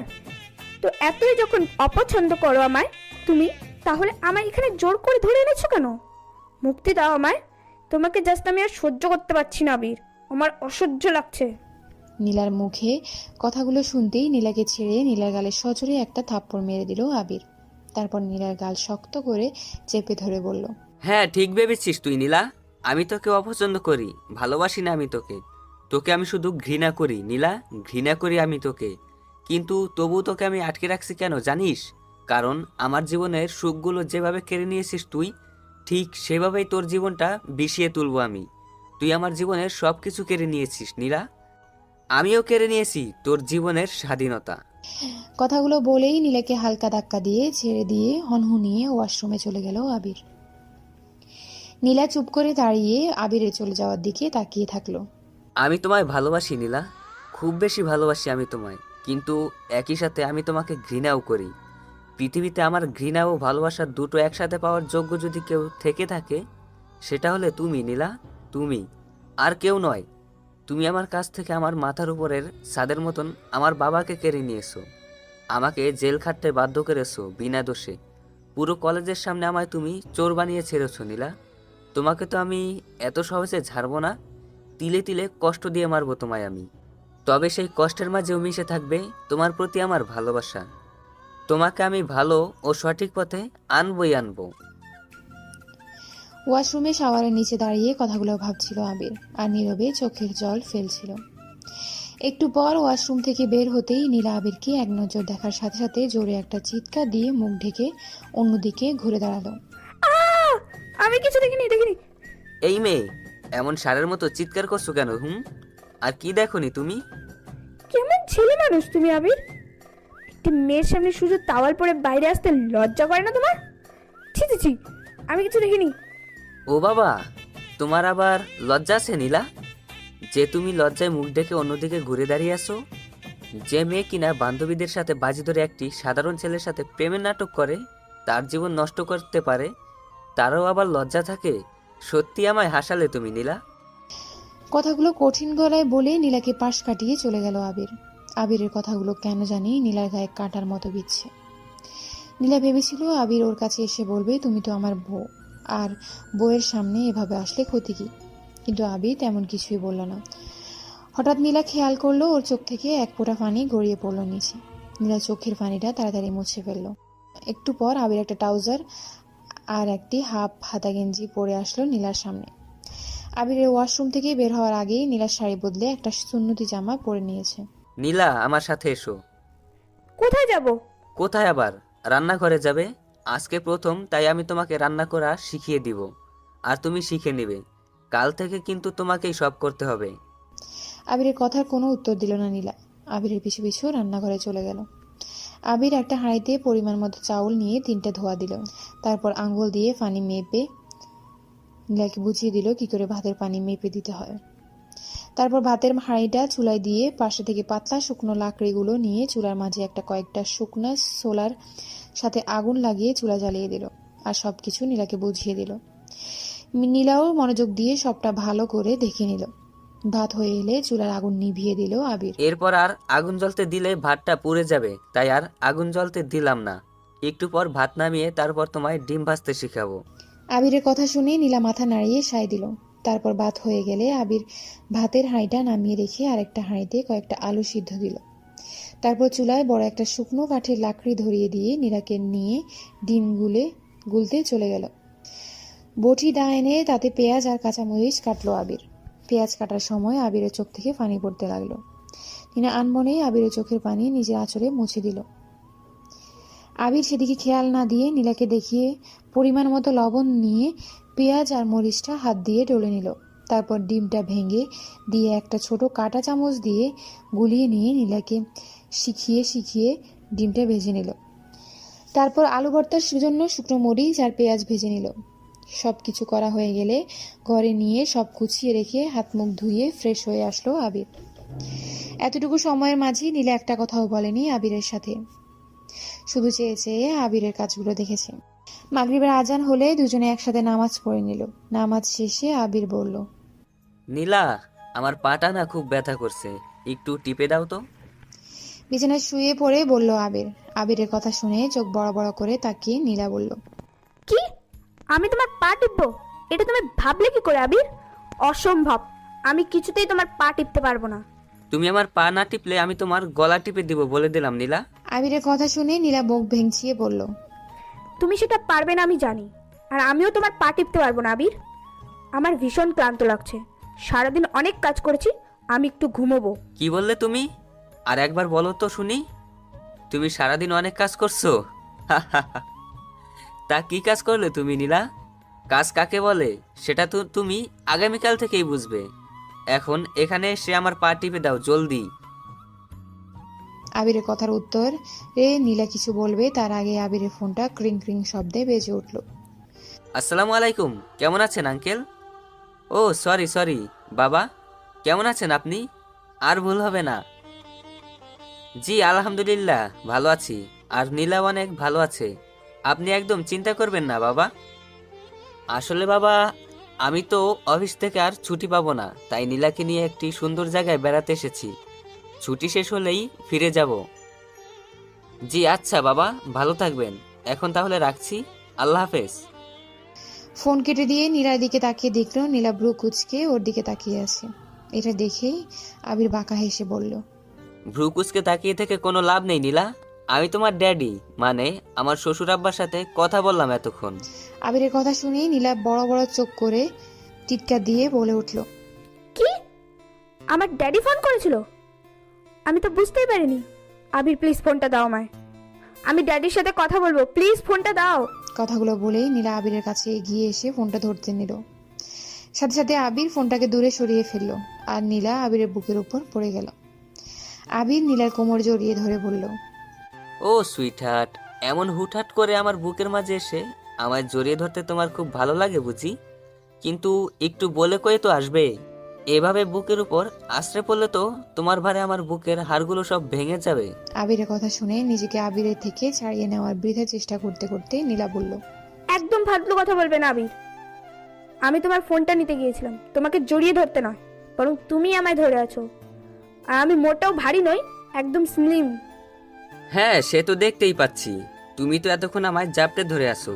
ইস, লজ্জা বলতে কোনো জিনিসই নেই তোমার মাঝে। অবশ্য থাকবেই বা কি করে, তুমি তো বড় লোকের দেমাগি মেয়ে হয়ে টাকার গরমে মানুষকে মানুষ বলেই মনে করো না, আর অহংকারের আগুনে নিজের লজ্জা শরমকেও পুড়িয়ে ফেলেছো। তোমার মতো মেয়েকে ভালোবাসা যায় না, শুধু ঘৃণা করা যায় নীলা, ঘৃণা করা যায়। কথাগুলো বলেই নীলাকে ছেড়ে দিল আবির। আবিরের কথা শুনে নীলা একদম স্তব্ধ হয়ে গেল। আবিরের প্রতিটা কথা যেন সূচের মতো বিচ্ছে নীলার গায়ে। নীলা ভুলে গেল ওর ড্যাডের ফোনের কথা। নীলাকে কথাগুলো বলেই আবির বাইরে চলে গেল। তারপর খোলা উঠানে দাঁড়িয়ে আকাশের দিকে তাকিয়ে একটা দীর্ঘশ্বাস ছেড়ে মনে মনে বলল, কেন নীলা, কেন কেন যতবারই আমি তোমায় ভালোবাসতে চাই ততবারই তুমি তোমার আচরণে আমায় পুরনো স্মৃতিগুলো মনে করিয়ে দাও। তোমার প্রতি যখন আমার ঘৃণা তৈরি হয়, আমি আর সহ্য করতে পারি না তোমায়। তুমি যে আমার জীবন থেকে সবকিছু কেড়ে নিয়েছো নীলা, সবকিছু। কথাগুলো বলতেই দুপোটা পানি গড়িয়ে পড়ল আবিরের চোখ থেকে। সকাল 9টা। সামনে এক বালতি কাপড় চোপড় নিয়ে মাথায় হাত দিয়ে বসে আছে নীলা। সকালে আবির ওকে ঘুম থেকে টেনে তোলার পর 1 মিনিটের জন্য শান্তিতে থাকতে দেয়নি। একটা না একটা কাজ করিয়েই চলেছে একাধারে। সকালে নীলা ভাত, বেগুন ভর্তা আর ডিম ভাজি করেছে। যদিও এগুলো করতে আবির ওকে হাতে হাতে শিখিয়ে করিয়েছে, তবুও হাতে বেশ কয়েক জায়গায় পড়ে গেছে নীলার। তারপর সকালে খাওয়া দাওয়া শেষ হতেই অনেকগুলো কাপড় চোপড় এনে ভিজিয়ে দিয়েছে। আবির আর বলেছে 30 মিনিটের মাঝে সব কাপড় কেচে শুকাতে দিতে। নীলা কখনো এসব কাজ করেনি। এটুকু কাজ করাতেই যেন জান বেরিয়ে যাচ্ছে ওর। আবিরকে কিছু বলার সাহসও পাচ্ছে না নীলা। একটুতেই আবির লাঠি হাতে এগিয়ে আসে নীলাকে মারার জন্য। তাই কোনো উপায় না পেয়ে মুখ বুজে সব কাজ করে নিচ্ছে নীলা। নীলা দুপা দুদিকে দিয়ে এমনভাবে কাপড় কাচ্ছে যেন কাপড়গুলো ব্যথা পাবে। তখনই আবির লাঠি হাতে নীলার সামনে এসে দাঁড়ালো। বলছি যে রাজার দাদি, কাপড় কাচ্ছো নাকি কাপড় নিয়ে খেলা করছো? জোরে জোরে কাপড় কাচ্ছো, আমি যেন বারান্দা থেকে শব্দ পাই। আবিরের কথা শুনে হাতের ভেজা কাপড়টা ছুঁড়ে দূরে ফেলে দিয়ে নীলা বলল, পারবো না আমি কাপড় কাচতে। তুই কি পেয়েছিসটা কি আমাকে? আমি তোর ঘরের চাকরানি যে তোর সব কথা আমি শুনতে হবে আমায়? আমায় ফোন দে, আমি এক্ষুনি ড্যাডিকে ফোন করে সব বলে দেবো, পুলিশে দেবো তোকে আমি। তুই আমাকে এই নীলাকে নিজের চাকরানি করে রেখেছিস, এর প্রতিশোধ তোর জন্য খুব ভয়ানক হবে আবির, খুব ভয়ানক। আমাকে কেন এত কষ্ট দিচ্ছিস তুই আবির? কেন? তোর সব কিছু কেড়ে নিব আমি, সব কেড়ে নেব। কথাগুলো বলার সময় রাগে থরথর করে কাঁপছিল নীলা। আবির নীলার কথাগুলো শুনে নীলার হাত ধরে টেনে বাথরুম থেকে বাইরে নিয়ে আসলো। তারপর নীলার গালে সজোরে একটা থাপ্পড় বসিয়ে দিল আবির। আবিরের হাতে থাপ্পড় খেয়ে মাটিতে মুখ থুবড়ে পড়ল নীলা। আবির দৌড়ে গিয়ে নীলার হাত ধরে টেনে তুলে তাদের দাঁত চেপে বলল, কিসের ভয় দেখাস আমায় তুই নীলা? কিসের? কি শাস্তি দিবি আমায় তুই? কি বাকি রেখেছিস আর? জানতে চাস তোকে কেন এমন করে কষ্ট দিচ্ছি আমি? এটাকে কোনো কষ্ট বলে না, বরং তোকে আমি গরিবের সংসার কি করে করতে হয় সেটা দেখাচ্ছি মাত্র। কিন্তু তুই কি জানিস তুই বিনা দোষে আমার কত বড় ক্ষতি করেছিস? আমার জীবন থেকে সব সুখ হাসি খুশি সব কেড়ে নিয়েছিস তুই নীলা, শুধুই তুই। তুই যখন আমার জীবনে মিথ্যে ভালোবাসা নিয়ে এসেছিলি তখন তোকে আমি আমার জন্যে আল্লাহর আশীর্বাদ ভেবেছিলাম, কিন্তু আমি ভুল ছিলাম, চরম আকারের ভুল ছিলাম আমি। কারণ তুই আমার জীবনে আশীর্বাদ নয়, তুই আমার জীবনের অভিশাপ হয়ে এসেছিলি নীলা, অভিশাপ। কথাগুলো এক নিঃশ্বাসে বলে নীলাকে ধাক্কা দিয়ে সরিয়ে দিল আবির। তারপর কয়েক ফোঁটা চোখের পানি ফেললো অঝরে। নীলা হা করে তাকিয়ে আছে আবিরের দিকে। কেন জানি না নীলা কিছু বলতে চেয়েও পারছে না বলতে। আবির আবারও নীলার কাছে এগিয়ে গিয়ে নীলা হাত ধরে টানতে টানতে ঘরে নিয়ে গেল। তারপর শেষের রুমে নিয়ে গিয়ে লাইট জ্বালিয়ে রুমের ভিতর ঝুলিয়ে রাখা একটা ছবির দিকে দেখিয়ে বলল, এই দেখ নীলা, ভালো করে দেখে নে এই লোকটাকে। জানিস এই লোকটাকে? ইনি আমার বাবা নীলা, ইনি আমার বাবা। এই লোকটা হলো সেই যাকে ঘিরে ছিল আমার পুরো পৃথিবী। এই লোকটা নিজের সব সুখ ত্যাগ করে শুধুমাত্র আমার জন্য দিনরাত পরিশ্রম করে আমার লেখাপড়ার জন্য ঢাকা পাঠিয়েছিল। ছোটবেলায় মা মারা যাওয়ার সত্ত্বেও কখনো বিয়ে করেননি উনি, শুধুমাত্র আমার কষ্ট হবে বলে। আমার মা বাবা সব কিছু ছিলেন উনি, চোখে হাজারো স্বপ্ন নিয়ে আমায় ঢাকা পাঠিয়েছিলেন উনি। কিন্তু শুধুমাত্র তোর কারণে নীলা, তোর কারণে আমি তার স্বপ্ন ভেঙে দিয়েছি। সারা জীবনের জন্য হারিয়ে ফেলেছি আমি তাকে। আমায় ছেড়ে আমার উপর অভিমান করে সে চলে গেছে না ফেরার দেশে। সেদিন তুই যদি আমায় মিথ্যা অপবাদ দিয়ে পুলিশে না দিতি তাহলে আমার বাবা আজকে আমার কাছে থাকতো। তোর মিথ্যে ভালোবাসার কারণে, মিথ্যা অপবাদের কারণে উনি হার্ট অ্যাটাক করে আমায় ছেড়ে চিরতরে চলে গেছে নীলা। আমি কি করে মাফ করব তোকে? কি করে নীলা, কি করে? কথাগুলো বলেই নীলাকে ধাক্কা দিয়ে নিচে ফেলে দিয়ে রুম থেকে কাঁদতে কাঁদতে বেরিয়ে যায় আবির। নীলাও নিজের ভুলগুলো বুঝতে পেরে ফ্লোরে বসে কাঁদতে থাকে। ফ্লোরে বসে থেকে বেশ কিছুক্ষণ কান্না করার পর বাইরে বেরিয়ে আসে নীলা। তারপর আবিরকে সব জায়গায় খুঁজতে থাকে, কিন্তু আবির বাসার কোথাও নেই। নীলা বুঝতে পারে হয়তো আবির রাগের কারণে গেট লাগিয়ে দিয়ে বাইরে চলে গেছে। তাই নীলা গিয়ে বারান্দায় রাখা চেয়ারে বসে পড়ে। বেশ কিছুক্ষণ বারান্দায় বসে থাকার পর হঠাৎ মুষলধারায় বৃষ্টি শুরু হয়। নীলা বৃষ্টি দেখে নিজেকে সামলে রাখতে পারে না। উঠোনে নেমে ইচ্ছে মতো বৃষ্টিতে ভেজে নীলা। এভাবে কেটে যায় প্রায় 2 ঘন্টা। এর মাঝে আবির চলে আসে বাড়িতে। গেট খুলে বাসার মধ্যে ঢুকতেই দেখতে পায় নিচে ভেজা শরীরে পড়ে আছে নীলা। নীলাকে নিচে পড়ে থাকতে দেখে ভয় পেয়ে যায় আবির। দৌড়ে নীলার কাছে গিয়ে নীলাকে ডাকতে শুরু করে। নীলা, এই নীলা, কি হয়েছে তোমার? তুমি এভাবে মাটিতে পড়ে আছো কেন? আবিরের কথার কোনো উত্তর দেয় না নীলা, বরং সেভাবেই পড়ে থাকে নিচে। আবির আর দেরি না করে নীলাকে কোলে তুলে নেয়। তারপর দ্রুত ওয়াশরুমে নিয়ে যায়। নীলাকে কোলে নিয়ে আবির বুঝতে পারে নীলার প্রচুর ঠান্ডা লাগছে। নীলা থরথর করে কাঁপছে ঠান্ডায়। এখন যে করে হোক নীলার কাপড় পাল্টা দিতে হবে। কোনো উপায় না পেয়ে আবির বাধ্য হয়ে নিজেই নীলার কাপড় চেঞ্জ করে দেয়। তারপর নীলাকে নিয়ে শুয়ে দেয় বিছানায়। নীলাকে বিছানায় শুয়ে দিয়ে আবির চলে যায় ডাক্তার ডেকে আনতে, কারণ এখন ডাক্তার না দেখালে নীলার অবস্থা আরও খারাপ হতে পারে। নীলা এমনিতেই ঠান্ডায় থরথর করে কাঁপছে। এদিকে প্রায় দুপুর গড়িয়ে বিকেল হয়ে গেছে। কিছুক্ষণের মাঝেই ডাক্তার সুমনকে নিয়ে ফিরে আসে আবির। তারপর নীলাকে ডাক্তার সুমন দেখতে শুরু করে। বেশ কিছুক্ষণ চেক আপ করার পর ডাক্তার সুমন জানায়, নীলার অবস্থা খুব খারাপ, ওর ঠান্ডা অ্যালার্জি আছে, এভাবে বৃষ্টিতে ভেজা উচিত হয়নি নীলার। ডাক্তার সুমনের কথা শুনে ভয় পেয়ে যায় আবির। আবির উত্তেজিত কণ্ঠে সুমনকে বলে, সুমন, যে করেই হোক তুমি আমার নীলাকে সুস্থ করে দাও। ওর যেন কোনো কিছু না হয়। ওর কিছু হলে আমি বাঁচতে পারবো না সুমন। তুমি ওকে সুস্থ করে দাও, যত টাকা লাগে যা করতে হয় করো, কিন্তু আমার নীলাকে তুমি সুস্থ করে দাও। আবিরকে এমন উত্তেজিত হতে দেখে ডাক্তার সুমন বলে, তুমি এত উত্তেজিত হও না আবির, আমি ওকে সুস্থ হয়ে ওঠার জন্য ইঞ্জেকশন দিয়ে দিয়েছি, কিন্তু ওর এখন তোমাকে দরকার। ডাক্তার সুমনের কথা শুনে অবাক হয়ে আবির বলল, আমাকে দরকার মানে? তুমি কি বলতে চাইছো সুমন? আমি তো তোমার কথা কিছুই বুঝতে পারছি না। এখন আমি ওকে কি করে ভালো করতে পারি? তুমি ডাক্তার, তুমি তো ওকে ভালো করতে পারো। আমি তো ডাক্তার নই সুমন। আবিরের কথা শুনে সুমন মুচকি এসে বলল, তুমি যেটা করতে পারবে সেটাই ওর এখন সবচাইতে বেশি দরকার। তুমি ওর স্বামী, এখন ওর স্বামীকে দরকার। তোমার শরীরে উষ্ণতা দরকার তোমার স্ত্রীর, কারণ ওর শরীর এখন প্রচণ্ড ঠান্ডা। তোমার শরীরের উষ্ণতা এখন ওর জন্য প্রয়োজন। তুমি হয়তো বুঝতে পেরেছো আবির আমি কি বলতে চাচ্ছি। ডাক্তার সুমনের কথার উত্তরে আবির কি বলবে কিছুই বুঝতে পারছে না। আবির মনে মনে চিন্তা করছে এখন ও কি করবে, ও কিভাবে নীলার সাথে নীলার অনুমতি ছাড়া এরকমটা করবে আবির। ডাক্তার সুমন নিজের জিনিসপত্র গুছিয়ে নিয়ে চলে গেল। আবির চিন্তায় পড়ে গেল এখন ও কি করবে। নীলার পাশে বসে আছে আবির, মাথায় তার হাজারো চিন্তা। কি করবে কিছুই বুঝতে পারছে না আবির। এদিকে নীলা ঠান্ডা থরথর করে কেঁপে চলেছে কখন থেকে। শেষে কোনো উপায় না দেখে আবির বাধ্য হয়ে নীলার পাশে গিয়ে নীলাকে জড়িয়ে ধরে শুয়ে পড়ল। নীলাও আবিরকে কাছে টেনে নিল আর জ্বরের ঘরে আবোল তাবোল বকতে বকতে আবিরকে চুমু খেতে লাগলো আর ফিজিক্যাল সম্পর্কে জড়িয়ে পড়ল। আবির এটাও বুঝতে পারে যে নীলা এখন যা করছে জ্বরের ঘরে করছে। সুস্থ হলে কিছুই মনে থাকবে না নীলার। আবির যা করছে নীলাকে সুস্থ করার জন্য করছে। রাত 10টা। এখন নীলার জ্বর অনেকটাই কমে গেছে। গায়ে জ্বর নাই বললেই চলে। ধীরে ধীরে নীলার হুঁশ ফিরল। নীলা নিজের দিকে তাকিয়ে অবাক হয়ে গেল। তার শরীরে কাপড় ঠিক নেই। পাশে শুয়ে আছে আবির। আবিরকে দেখা মাত্র নীলার মাথায় যেন রক্ত চড়ে গেল। আবিরকে এক ধাক্কা দিয়ে নিচে ফেলে দিয়ে চাদর দিয়ে নিজেকে জড়িয়ে নিল নীলা। তারপর রাগী গলায় আবিরের দিকে তাকিয়ে বলল, ছি আবির ছি, শেষ পর্যন্ত তুমি নিজের পুরুষত্ব রূপটা দেখিয়ে দিলে। এভাবে আমার সাথে এমন আচরণ করতে পারলে তুমি আবির?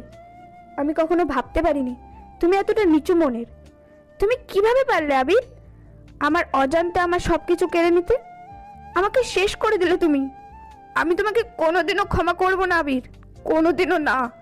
তুমি খুব খারাপ একটা ছেলে, খুবই খারাপ তুমি আবির। আমার অসুস্থতার সুযোগে তুমি এভাবে কাজে লাগাবে আমি কখনো ভাবতে পারিনি। তুমি আমাকে বলেছিলে না আমি তোমার জীবন নষ্ট করেছি? আজ আমি বলছি তুমি আমার জীবন নষ্ট করেছো আবির। তুমি তুমি বেরিয়ে যাও আমার সামনে থেকে। আমি তোমার মুখটা দেখতে চাই না। এক নিঃশ্বাসে কথাগুলো বলে থামল নীলা। কথাগুলো বলার সময় নীলার চোখ থেকে অঝরে পানি গড়িয়ে পড়তে লাগলো। আবির নিচ থেকে উঠে দাঁড়িয়ে নীলার কাছে এসে বলল, প্লিজ আমার কথাটা শোনো নীলা। তুমি আমাকে ভুল বুঝছো। আমি যেটা করেছি তোমার ভালোর জন্যই করেছি। প্লিজ নীলা, একবার আমার কথাটা শোনো। শান্ত হও তুমি, এভাবে রাগারাগি করো না, তোমার শরীর অনেক খারাপ। শরীর খারাপ বলেই তো এই সুযোগটা তুমি কাজে লাগিয়েছো আবির। আমি তোমার কোনো কথা শুনতে চাই না। আমি তোমাকে ঘৃণা করি। তুমি চলে যাও আমার চোখের সামনে থেকে। I just hate you Abir. I hate you Abir, hate you. Abir বুঝতে পারলো এখন নীলাকে কোনো কথা বলে লাভ হবে না, কারণ নীলা এখন প্রচণ্ড পরিমাণে রেগে আছে আর ওর শরীর খুব খারাপ। যে কারণে আর কোনো কিছু না বলে সেখান থেকে চুপচাপ ওয়াশরুমে চলে গেল আবির। আর নীলা সেখানে খাটের উপর বসে কান্না করতে লাগলো অঝোর ধারায়। পরের দিন সকালে নীলা চুপচাপ বসে আছে জানালার ধারে। আবির নিজ হাতে রান্না করে নিয়ে এসে নীলাকে ডেকে বলল, নীলা, আমার সাথে এসো, কিছু খাবে। কালকে থেকে তুমি কিছুই খাওনি, তোমার শরীর অনেক অসুস্থ। দয়া করে খাবারটা খেয়ে নাও, না খেয়ে থাকলে তুমি আরো বেশি অসুস্থ হয়ে পড়বে। আমি সুস্থ থাকি বা অসুস্থ থাকি, আমি মরে গেলেও বা তোমার কি? চলে যাও তুমি আমার চোখের সামনে থেকে। আমার তোমাকে জাস্ট অসহ্য লাগছে আবির। আমার প্লিজ মুক্তি দাও। তোমাকে আর ভালো লাগছে না আমার। তুমি জীবনটা শেষ করে দিয়েছো, আমার সব কিছু শেষ করে দিয়েছো তুমি। কাল তুমি আমার সাথে আমার অনুমতি ছাড়াই তুমি কি করে করতে পারলে এমনটা আবির? নীলার কথা শুনে এবার রাগ উঠে গেল আবিরের। আবির নীলার চুলের মুঠি ধরে বলল, এই মেয়ে, আমি তোকে কি করেছি? কেন এত রাগ করছিস তুই আমার সাথে? আমি যেটা করেছি তোর ভালোর জন্যই করেছি, সেটা তোর না জানলেও চলবে। এখন ভালো মানুষের মতো আমার সাথে এসে খাবারটা খেয়ে নে, নইলে আমার খারাপ রূপটা দেখতে হবে তোকে। ভালোভাবে কথা বলছি তো গায়ে লাগছে না, তাই না? আর আমি কাল যেটা করেছি সেটা তোর সাথে অনেক আগেই করার দরকার ছিল। তোর মতো মেয়েকে ছাড় দিয়ে ভুল করেছি আমি তোর স্বামী, মনে রাখবি। আমি কোনো ভিন্ন পুরুষ না যে তুই আমাকে গালাগালি দিবি। ভালো চাস তো ভালোভাবে আমার সাথে আয়, খাবারটা খেয়ে নে। আবিরের রাগ দেখে এবার ভয় পেয়ে গেল নীলা। ভালোই ভালোই আবিরের সাথে গিয়ে খাবারটা খেয়ে নিল। আবির নীলের অবস্থা দেখে মুচকি আসলো মনে মনে। তারপর নীলার খাওয়া হলে বাসন কোসন পরিষ্কার করে ফেললো আবির। পেরিয়ে গেছে 2টি মাস। এই 2 মাসে নীলা অনেকটাই বদলে গেছে। এখন আবিরের সব কথা মেনে চলে। আবিরের কোনো কিছুই বলতে হয় না নীলাকে। 5 ওয়াক্ত নামাজ পড়ে, পাশের সব কাজকর্ম নিজে থেকেই করে। কিন্তু নীলার মন বোঝা বড় কঠিন। আবির এখনো জানে না নীলা আদৌ ভালো হয়েছে নাকি শুধু আবিরের ভয়ে এসব করছে। 2 মাস আগে সেদিনের পর আর কোনো ফিজিক্যাল সম্পর্ক গড়ে ওঠেনি ওদের মাসে। ওরা সবসময় আলাদা বিছানা আলাদাভাবেই থাকে। আবির ইচ্ছে করে আর কখনোই নীলার কাছে যায়নি। নীলাও আবিরকে কখনো কাছে রাখেনি। দুজন একই বাড়িতে থাকেও যেন আলাদা 2টি মানুষ ওরা। নীলা চুলার পাড়ে বসে থেকে সকালের নাস্তা বানাচ্ছে, আর আবির বারান্দায় বসে বসে খবরের কাগজ পড়ছে। আবির হঠাৎ কি যেন হলো। আবির নীলার দিকে তাকিয়ে মুচকি হেসে বলল, নীলা, তুমি কি তোমার বাসায় যেতে চাও? যদি চাও তো বলো, আজ বিকেলে তোমায় নিয়ে শ্বশুরবাড়ি ঘুরতে যাব। সেই যে বিয়ের পর চলে আসলাম, আর তোমাকে নিয়ে শ্বশুরবাড়ি যাওয়াই হলো না। না জানি আমার শ্বশুরমশাই কত রেগে আছেন তার জামাইয়ের উপর। আবিরের কথা শুনে খুশিতে লাফিয়ে উঠল নীলা। তারপর দৌড়ে চুলার পাড় থেকে আবিরের সামনে এসে বলল, তুমি সত্যি বলছো আবির? সত্যি আমাকে নিয়ে যাবে বাবার কাছে? কতদিন হলো বাবার বাসায় যাই না। প্লিজ দুষ্টুমি করো না, আমাকে নিয়ে চলো প্লিজ। আমি বাবার কাছে যেতে চাই, আমাকে নিয়ে চলো। আমার এখানে দম বন্ধ হয়ে আসছে আবির। সে কবে থেকে একটানা এখানে পড়ে আছি, আর ভালো লাগে না আমার। আমাকে নিয়ে চলো, আমি দম বন্ধ হয়ে কখন মারা যাব হয়তো এর এখানে থাকলে। নীলার কথা শুনে মুচকি এসে আবির বলল, আচ্ছা ঠিক আছে, তুমি বিকেলবেলা রেডি হয়ে থেকো, আমি তোমাকে নিয়ে যাব নীলা। আবিরের কথা শুনে নাচতে নাচতে চলে গেল নীলা। ওর যেন খুশিতে আর সইছে না কোনো কিছু। নীলা চলে গেলে আবির মনে মনে বলল, আমি চাই না তোমাকে আর আটকে রাখতে নীলা। আমি দেখতে চাই তুমি কি সত্যিই ভালো হয়েছো, নাকি এগুলো তোমার সবই সাজানো নাটক আমার ভয়ে। আমি তোমাকে তোমার বাবার বাড়ি নিয়ে গিয়ে পরীক্ষা করতে চাই। তুমি যদি ভালো হয়ে থাকো তাহলে তো ভালো, আর যদি ভালো না হয়ে থাকো তাহলে আমি তোমার জীবন থেকে সারা জীবনের জন্য হারিয়ে যাব নীলা।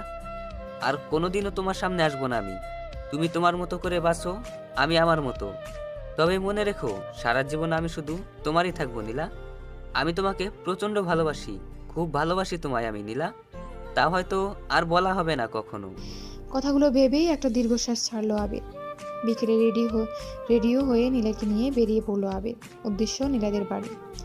বাসা থেকে বেরোতেই যেন নিজেকে ডানাবিলে মুক্ত পাখি ভাবতে লাগলো নীলা।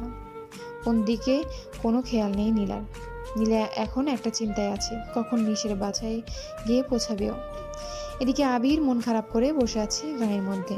আবিরের মনটা আজকে ভীষণ খারাপ। ওর মনে হচ্ছে যেন নিজের গলিটাটা ছেড়ে যাচ্ছে কষ্টে। ও সব সময় একটা টেনশনে পড়ে যাচ্ছে। নীলা কি আদৌ ওর কাছে আবার ফিরে আসবে, নাকি এভাবেই সারা জীবনের মতো বিচ্ছেদ ঘটবে আজকে ওদের মাঝে। আবির কদিনে যেন আরো বেশি ভালোবেসে ফেলেছে নীলাকে। বেশ কিছুক্ষণ পর নীলার বাসার সামনে এসে ওদের সিএনজি থামলো। থামার সাথে সাথে নীলা সিএনজি থেকে নেমে দৌড়ে বাসার মধ্যে ঢুকে গেল। আবির যে ওর সাথে আছে সেদিকে যেন ওর কোনো খেয়ালই নেই। নীলা চলে গেলে আবির সিএনজি ভাড়া মিটিয়ে ধীরে ধীরে পা বাড়ালো নীলার বাড়ির দিকে। আবির নীলার বাসার গেট দিয়ে ভিতরে ঢুকতেই বাধা হয়ে দাঁড়ালো নীলা। তারপর বলতে লাগলো, কোথায় যাচ্ছিস তুই আবির?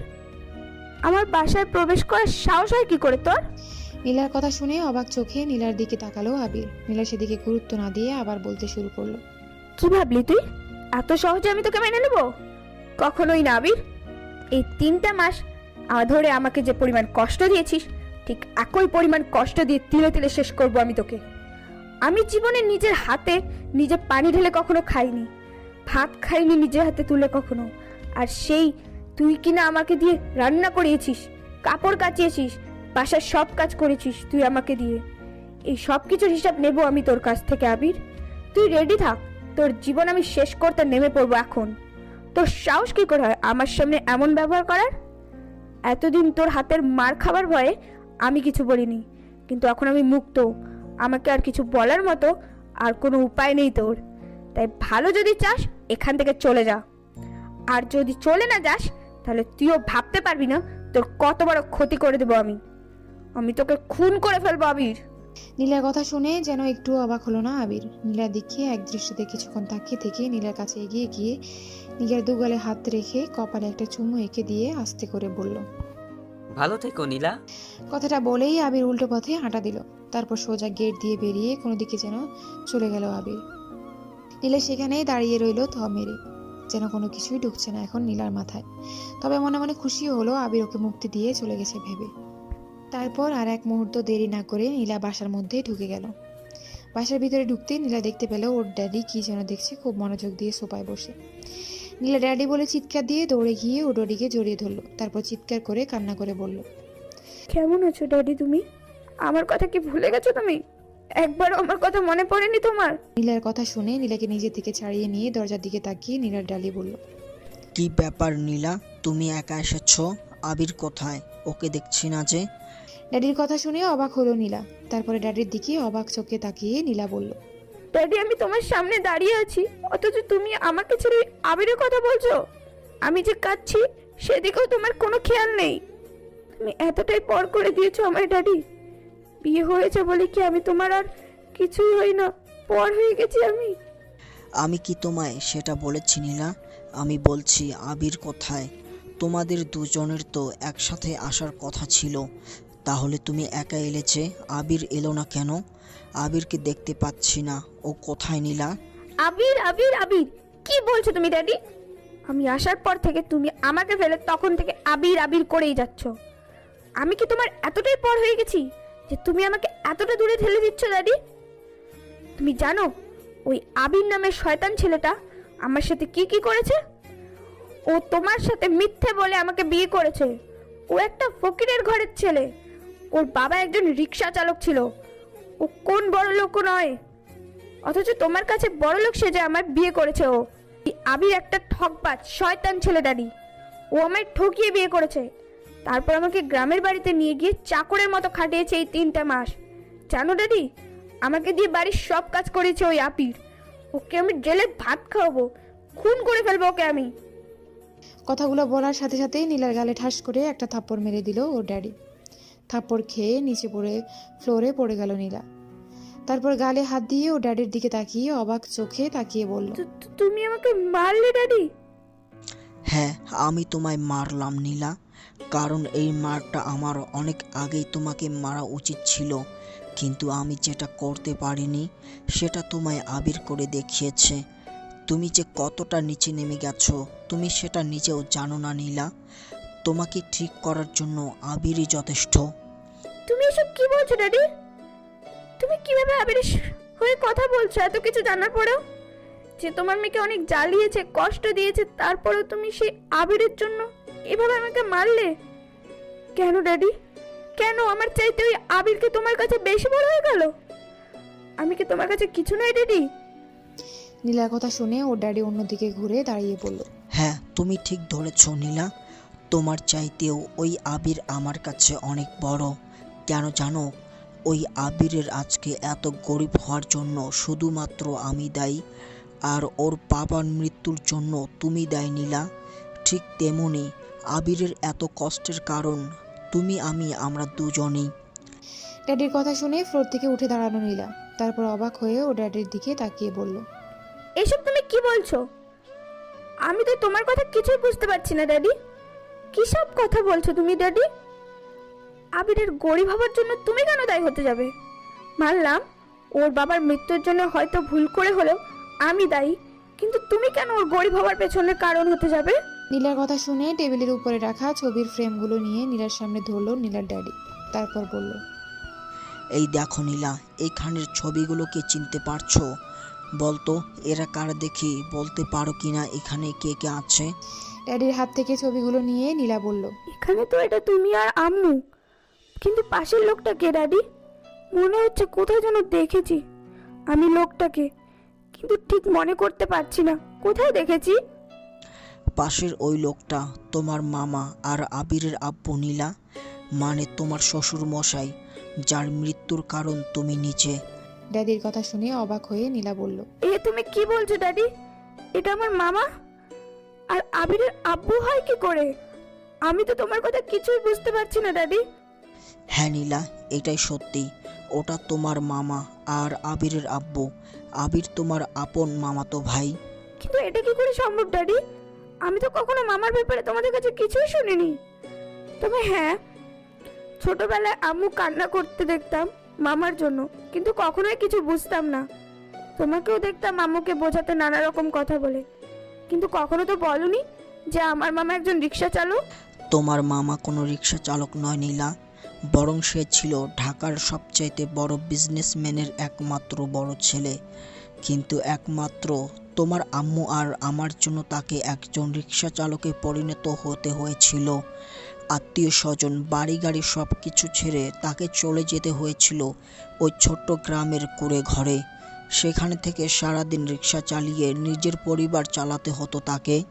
কিন্তু তোমাদের মাঝে এমন কি হয়েছিল ড্যাডি, যার কারণে মামাকে গ্রামে ওখানে চলে গিয়ে রিক্সা চালাতে হলো? শহরে ফিরে আসেন কেন আসেনি? এত বড় গাড়ি থাকতে সে কেন চলে গেল গ্রামে? কি এমন হয়েছিল যার জন্য তোমরা নিজেদের দায়ী করছো? আমি জানতে চাই ড্যাডি, সবকিছু জানতে চাই আমি। নীলার কথা শুনে নীলার ড্যাডি কিছুক্ষণ চুপ থেকে বলতে শুরু করলো। তাহলে শোনো নীলা, আজ থেকে 20 বছর আগের কথা। তোমার মামা আর আমি ছিলাম সবচাইতে কাছের দুজন বন্ধু।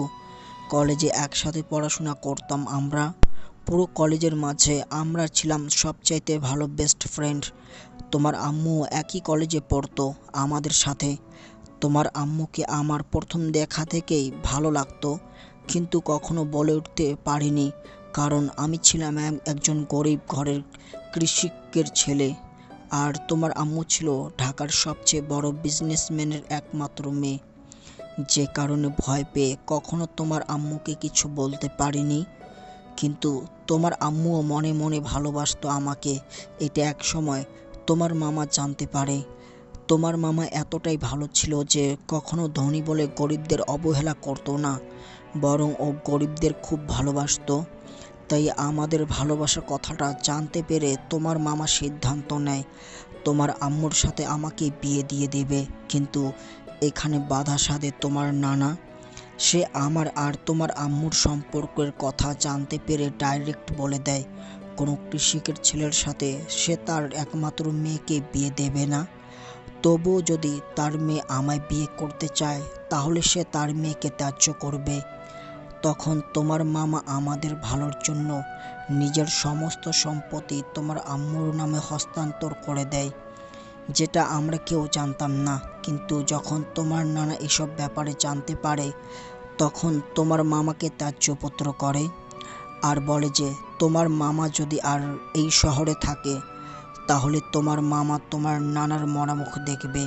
সেই জন্য সেই দিনই তোমার মামা এই শহর ছেড়ে আমাদের কাউকে না জানিয়ে কোথায় যেন হারিয়ে যায়। আমরা তারপর অনেক খুঁজেছি তাকে। তোমার নানাও নিজের ভুল বুঝতে পেরে আমাদের বিয়ে দেয় আর তোমার মামাকে অনেক খোঁজাখুঁজি করে। কিন্তু দুঃখের ব্যাপার হলো আমরা কোথাও তাকে খুঁজে পাই না। আর এত বছর পর যখন তাকে খুঁজে পাই তখন সে মারা গেছে। আর সেটাও তোমার কারণে নীলা, শুধুমাত্র তোমার কারণে। এতটুকু বলে থামলো নীলার ড্যাডি। ড্যাডির কথা শুনে অবাক হয়ে নীলা বলল, এত কিছু ঘটে গেছে অথচ আমি কোনো কিছু জানি না? এসব কথা তুমি আমাকে আগে বলনি কেন? আমি মামার মৃত্যুর জন্য দায়ী। আমার জন্য আমার মামা এভাবে মৃত্যু হবে আমি কখনো ভাবতে পারিনি ড্যাডি। যে মামা তোমাদের জন্য এত কিছু করেছে সেই মামার মৃত্যুর কারণ হব আমি। ভাবতে কষ্টে বুকটা ফেটে যাচ্ছে ড্যাডি।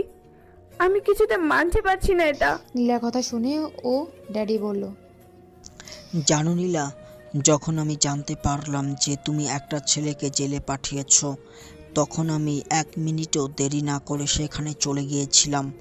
কারণ আমি আগে থেকে জানতাম তোমার রাগ সম্পর্কে। আমি আগে ভেবে রেখেছিলাম নিশ্চয় ছেলেটার কোনো দোষ নেই, আর তুমি নিশ্চয় নিজের রাগের বশে ওকে বিনা দোষে জেলে পাঠিয়েছ। তাই আমি ছেলেটার কাছে যাই ওকে ছাড়াবো বলে, কিন্তু কখনো ভাবতে পারিনি এই ছেলেটাই হবে আমার সবচেয়ে কাছের বন্ধুর ছেলে। যখন ওর সম্পর্কে সব কিছু জানতে পারি তখন বুঝতে পারি যে ও তোমার মামার ছেলে। কিন্তু দুঃখের ব্যাপার হলো তোমার মামাকে আমি শেষ দেখাটা দেখতে পারিনি। সে ছেলের ছেলে যাওয়ার কথা শুনে হার্ট অ্যাটাক করে মারা গিয়েছিলেন। সেই মুহূর্তে তোমার উপর খুব রাগ হয়েছিল আমার নীলা। আমার ইচ্ছে করছিল বাসায় এসে তোমাকে ত্যায্য করে দিতে, কিন্তু আমাকে থামিয়ে দিয়ে সেদিন আবির কি বলেছিল জানো? ও বলেছিল আমি যেন তোমাকে কিছুই না করি, কারণ ও তোমাকে ভালোবাসে আর তোমাকে বিয়ে করতে চায়। আমার কাছে দাবি করেছিল, তোমাকে চেয়েছিল তোমাকে বিয়ে করে ভালো করতে। তাই আমি ওর সাথে তোমার বিয়েটা দেই, কিন্তু তোমাকে না জানিয়ে। আমার এই সমস্ত সম্পত্তির মালিক শুধুমাত্র আবির, কারণ আবিরের বাবা মানে তোমার মামা যদি সেদিন নিজের সব সম্পত্তি আমাদের না দিত, তাহলে আজকে আবিরের জায়গায় তুমি থাকতে নীলা, আর ও রিক্সা চালক বাবার জায়গায় থাকতাম আমি। শুধুমাত্র তোমার মামার সেই আত্মত্যাগের জন্যই আজ আমরা এত সুখে আছি। কিন্তু ড্যাডি, মামা তো অনেক পড়াশোনা জানতো, কলেজেও পড়েছে, তাহলে মামা ভালো কোনো চাকরি না করে রিক্সা চালালো কেন? সে তো ভালো কোনো চাকরি করতে পারতো, কিন্তু গ্রামে কেন রিক্সা চালিয়ে সেখানে থাকতে গেল? কারণ তোমার মামা চায়নি তোমার নানার সামনে এসে তোমার নানার মরা মুখ দেখতে। তোমার নানা যখন তোমার মামাকে ওই কসম দিয়েছিল যে তোমার মামা যদি এই শহরে আসে তাহলে তোমার নানার মরা মুখ দেখবে, সেই দিনই তোমার মামা এখান থেকে চলে যায়, আর কখনো শহরে আসেনি। এমনকি ছেলের পড়াশোনার জন্য ছেলের কাছে টাকা পাঠিয়ে দিয়েছে, তারপরেও নিজে শহরে আসেনি। শুধুমাত্র বাবার কথা রাখার জন্য।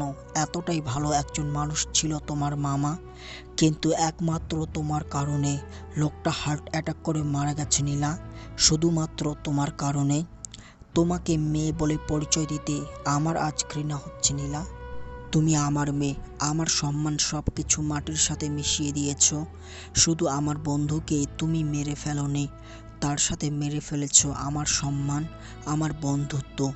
তোমার মামার মতো আবিরও আজকে হয়তো তোমার জন্য দূরে চলে গেল সারা জীবনের জন্য।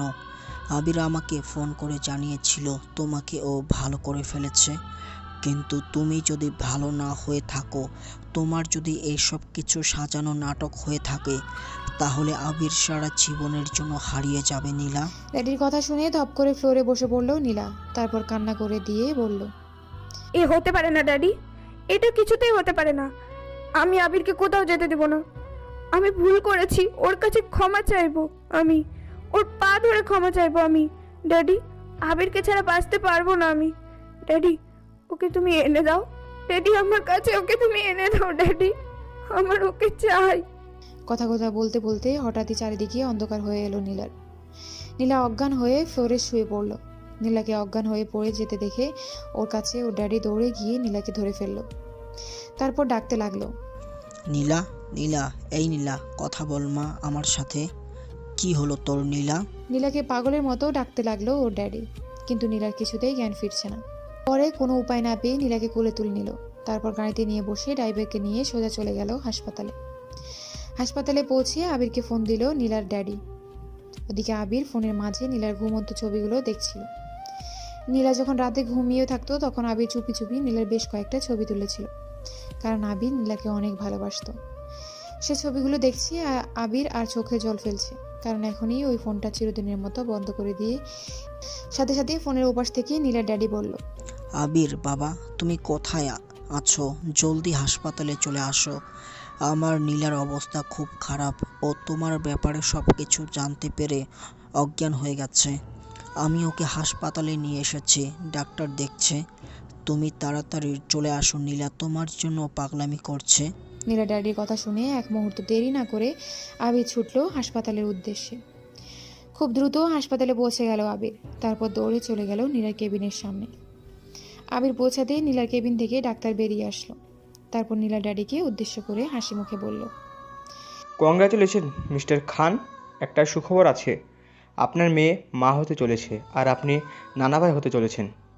তাড়াতাড়ি মিষ্টি খন মিস্টার খান।